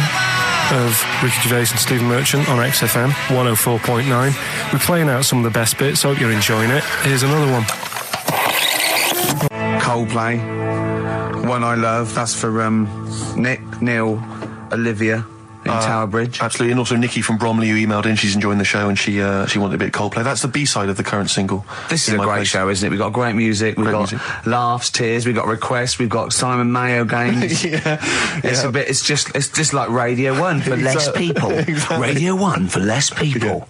This is great, isn't it? So go on then. So listen, Guy, you were so excited about this game, weren't you, earlier? You came in with a hop, skip and a leap in your step. Although I must say, the phones are going mental. We're going to have to take some more calls. People love Carl. High and Dry is great. I mean, it works. That's it. Can we have a very quick... Just recap in case someone's just very quick Can you make it so High and Dry doesn't work now? Give us a bit of information that makes it different to High and Dry, or can't So you for those that have do just that? tuned in, Carl describes in a roundabout way a story which somehow is representative of a song. Is that right? Song title. A song title. Yeah. Okay. So this woman, she's all right. You know, she has a normal life, Pretty much. kind of. Yeah.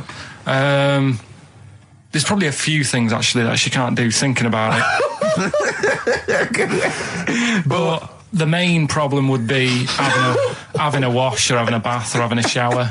Yeah. Maybe going for a swim thinking about it. Right. Let's go. I think water is the clue, isn't it? That's the clue. Who's Who's that on the line? Hi there, it's Mark. Hello, Mark. Hi, Mark. Right, What do you it think? smells like Teen Spirit, Nirvana. No, it's not. That's a great guess. Smells like Teen Spirit again. He's also No. brilliant. Thank you, Mark. Well done. No, it's not that. All right. Hello, XFM. Oh, that's a dodgy mobile. Oh, that's a bit of a clue. A dodgy Hello, mobile. XFM. Oh, they've just given up. They've all been going for Smells Like Teen Spirit. They just hung up. Hello, XFM. Hi, is it She's Electric? Excellent. She's electric. It makes sense. That's fantastic. Oasis, Carl. she's electric. Why does she smell? Because she doesn't have a bath and that. Because she can't have a bath or a shower. What's your name? Neil. Neil got it. Neil got it. So, did you get it straight away? No, only during the song. A process of elimination from all the other wrong answers. Yeah, basically. So, She's electric. Rick, I have to say, you're holding your head in your hands, and it looks like you want to shoot off. But I have to say, I thought that was quite good. I genuinely thought that was quite good. But it's not a cryptic clue, is it? Because it's not. She smells. There's a few things you can't do. She's electric. yeah, but do you understand what I'm getting at? She's electric. I always understand what you're getting at, Carl. That's never been a problem in the years I've known you. Neil got it. Yeah. She's I have to electric. say, Rick, I think you're down on this idea. I could definitely see that ITV1 replacing Celebrity Get Me Out of Here. Karl Pilkington hosting. Simon Mayo on the phone Exactly. to the lawyers. Well, Neil, there's no prizes or anything, but well done. Well done. That was well worth it. Right. Well, you go away with the award in the knowledge that you've beaten Karl. Yeah. You can secure the knowledge that you thought how Carl does. Absolutely. Well done, Neil. He said he's, oh God, it's like a child or a cat when it's confused. He went, Steve reckons in ancient Greece, right, it was better to shag a bloke than a woman. And I went, well, yeah. I mean, that's about the male being sort of a first-class citizen. Yeah. Much better, wasn't it? An aspiration the to point sleep with a was, Carl, beautiful man than a beautiful woman. Women were lower class citizens, Yeah. so therefore men were seen as higher class. So to have sexual relations with a man there was no shame in that. No. In fact, it was looked upon. And I as a said, good thing. well, ancient Rome. I said, Nero, he'd sit in his big jacuzzi and he used to get, pretty boy men to just go into the water and just nibble at his testicles while he was having a wash. He didn't do that. He did. No. Yeah. And he's not a gay fella. No, well, no. I mean, I don't know about Nero, but I mean, it wasn't a case of a big delineation between what was heterosexual and what was gay. It was just, whatever you. So what did this fella do then? This one who's having his. Well, he his was little testicles? pretty much top boy, Nero, for a while, He was in charge. and and you did what you're told. If Caesar or. But why were people going round there? Why didn't they go? Oh, No, they weren't dropping in. It wasn't like the door was opening. I was going to see what Nero's doing. You'd have probably been like a delivery boy or a stable boy or something, and you'd have popped round there and you'd have gone, there, right, Nero, as the tablets of stone you wanted. And they go, Pilkington, why you are here? Pop on. I don't know why he's French. What is that? I don't know why he's French. just pop under the water and nibble at my testicles, and you'd have done it. Because he was Nero. I wouldn't. You would have. Well, there's no way I would have done. Well, you would What have. have I done? I've dropped a pizza off. Yeah, you why put am I around to there? Nero's place with pizza. Right. Right, I'd say I've done my job. Right? Yeah. That's not the sort of tip I wanted. No, he'd have said, get the little baldy chap to nibble at my testicles, and you'd have been under the water. I wouldn't have done it. No, Well, you don't have put me head done under it. You water. have done it, right. No, I wouldn't have done it, Can I just say this, Steve? Not only would you be nibbling at his testicles, you'd have been going mad. You'd have been noshing him just for extra. You'd have been doing everything he wanted. You'd have been going, he'd have gone, I didn't ask you to do that. You'd have been going mental. They'd have been chewing, slurping, smacking, poking. You'd have chopped, you'd have gnawed his packet off. You'd think you were eating Walker's crisps. There'd be bubbles, there'd be flood. Oh, it would be horrible. I just wish we could maybe tape the bits we're not on air, just because that's when Karl comes into his own. Yeah. He just said to me, I don't know what I was doing, I was sort of like pottering around, dancing around, doing something annoying probably, and he just looked at me, I looked around, he was looking at me, and I looked back, and he went, have you ever used a Y-front properly? Genius. It's a great question, because the answer's definitely no. Definitely no. Does anyone use their Y-front properly? And by that, I mean, get your winky out of the little sort of slot provided, as opposed to like put it to one side or pull them down or whatever. Has anyone used a Y-front properly? I don't think I've ever done it. I don't think I've ever done it. I've never seen anyone in a toilet doing it, Rick. You should be looking. I wish I hadn't said that. I caught you. Really? Yeah. That's actually how you prove people are gay. Yeah. Get them into this conversation. Yeah. It's a trap. Yeah, it's a trap. It was the trap. Yeah. I'm not gay, by the way. Yeah. You didn't prove I was gay. I double bluffed you. As I knew the old gay trick. I thought it was the old gay lord say no thing. That is another method. Yeah, there's innumerable methods of doing it. That's how Oscar Wilde was caught. Yeah. Yeah. What happened there? Well, the judge went to him, did you see that film last night? Gaylord Say No, and he went, no, and they went, take him away. Yeah. Take him down to the cells. Yeah, take him to Reading. It is true. That is well... true. It originated in America. Yeah. So many of these things do. It's a brilliant point, Karl. I'd like to hear from anyone listening who's... And, I mean, well, they'll just lie, wouldn't they, I suppose? Yeah. I don't even use sort of flies, usually. I sort of pull my Y-front, my sort of tracksuit. That's why I wear sort of like elasticated waistbands all the time. Exactly. Just sort Speed. of like... Yeah. You got to get in there with the minimum of effort. Yeah, and out. Sure. Often I won't shake. No, no. To my detriment, because it often leaks out a little bit later, doesn't it?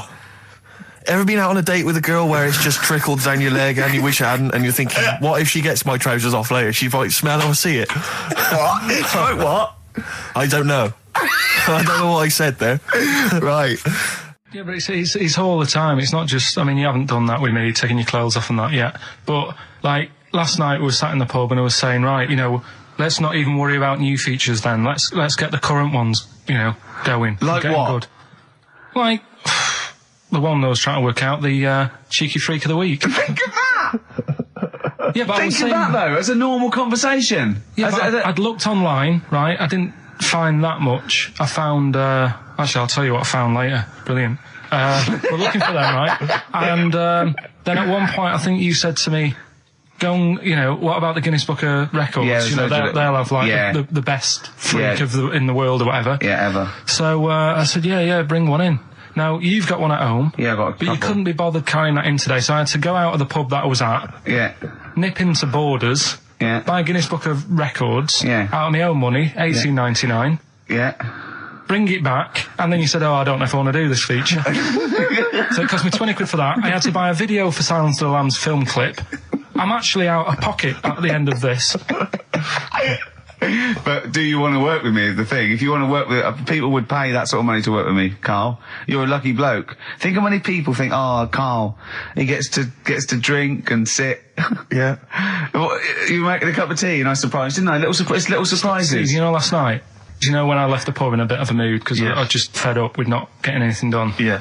Walking down the road, I was thinking, how can I get out of this? How can I stop having to work with them? I'm thinking, I wonder if I leave, I wonder if they'll be funny and they'll go, and then my boss will be giving me stick. I'm thinking, how much notice have I got to give out? And all this is going through my mind. I'm walking home and I got in, said to Suzanne, I'm sick of it. She's going, you need to do it when I get a new kitchen. And I was like, yeah, but how big does the kitchen need to be? I was saying, do we need a big kitchen? Can we get a small one? Have we got enough for a small kitchen? Do we need so many cupboards? Can we just have wood instead of steel? All this, trying to get out of doing this. Yeah. It's always just, I always feel like, you know, because I like to think that I'm not perhaps as bad as him. Yeah, You no. annoy me in different ways. Like what? How does he annoy you? Well, stuff that, you know, I come up with ideas, say Cheap as Chimps. Yeah. Rockbusters springs Yeah. to mind. Yeah. 15 I'd like to- Taiwan. 15 Taiwan. Let's just remind people what 15 Taiwan was. It was a little feature that I wanted to give a run, you know, give it a little run, see if people like it. The premise being? No, there's no premise, it's just a title. No, we were going to get 15 sort of ornaments, you'd explain them, and then people would call up and say, that one's from Taiwan. See? God, you just explained why I didn't think that was a good idea. Yeah, By but explaining the good bit. No, you know the funny thing is, Steve, right? I was walking down Regent Street on Monday, walked past one of these big stores, right? And they've got all famous quotes on the windows, right? Yeah. And one of them was something like, an absurd idea is often a great idea. Yeah. Do you know who said that? Go on. Einstein. Yes. Which made me wonder, if you were his mate, would he ever have done E equals MC squared? Or would you have said, don't bother with that, it's not going to work? Because that's all you seem to do. Everything I come up with, Yeah. you put down. Yeah.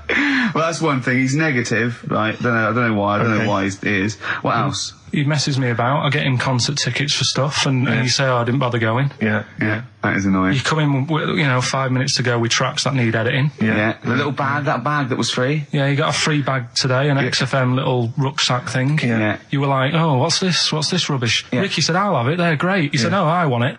Yeah. Well, it was free. I needed. I'll give that as a gift or something. So, I mean, I think on reflection, Steve is probably a little bit more annoying than me. I won't go that far. You are annoying. If I had to go away for a week somewhere, if it was a quiet place, Well, you are again, aren't you? That's 2 holidays you had this week, this year, I mean. if it was a busy place, I'd probably go with you because people, do you know what I mean, staring at me all the time and that if I'm walking around with Steve. No, I'm just Can I draw up a list of reasons I don't like you, Carl? being honest. What? I'll tell you, because the list of reasons I don't like you is incredibly long and getting longer. Just saying. Do you want another slap?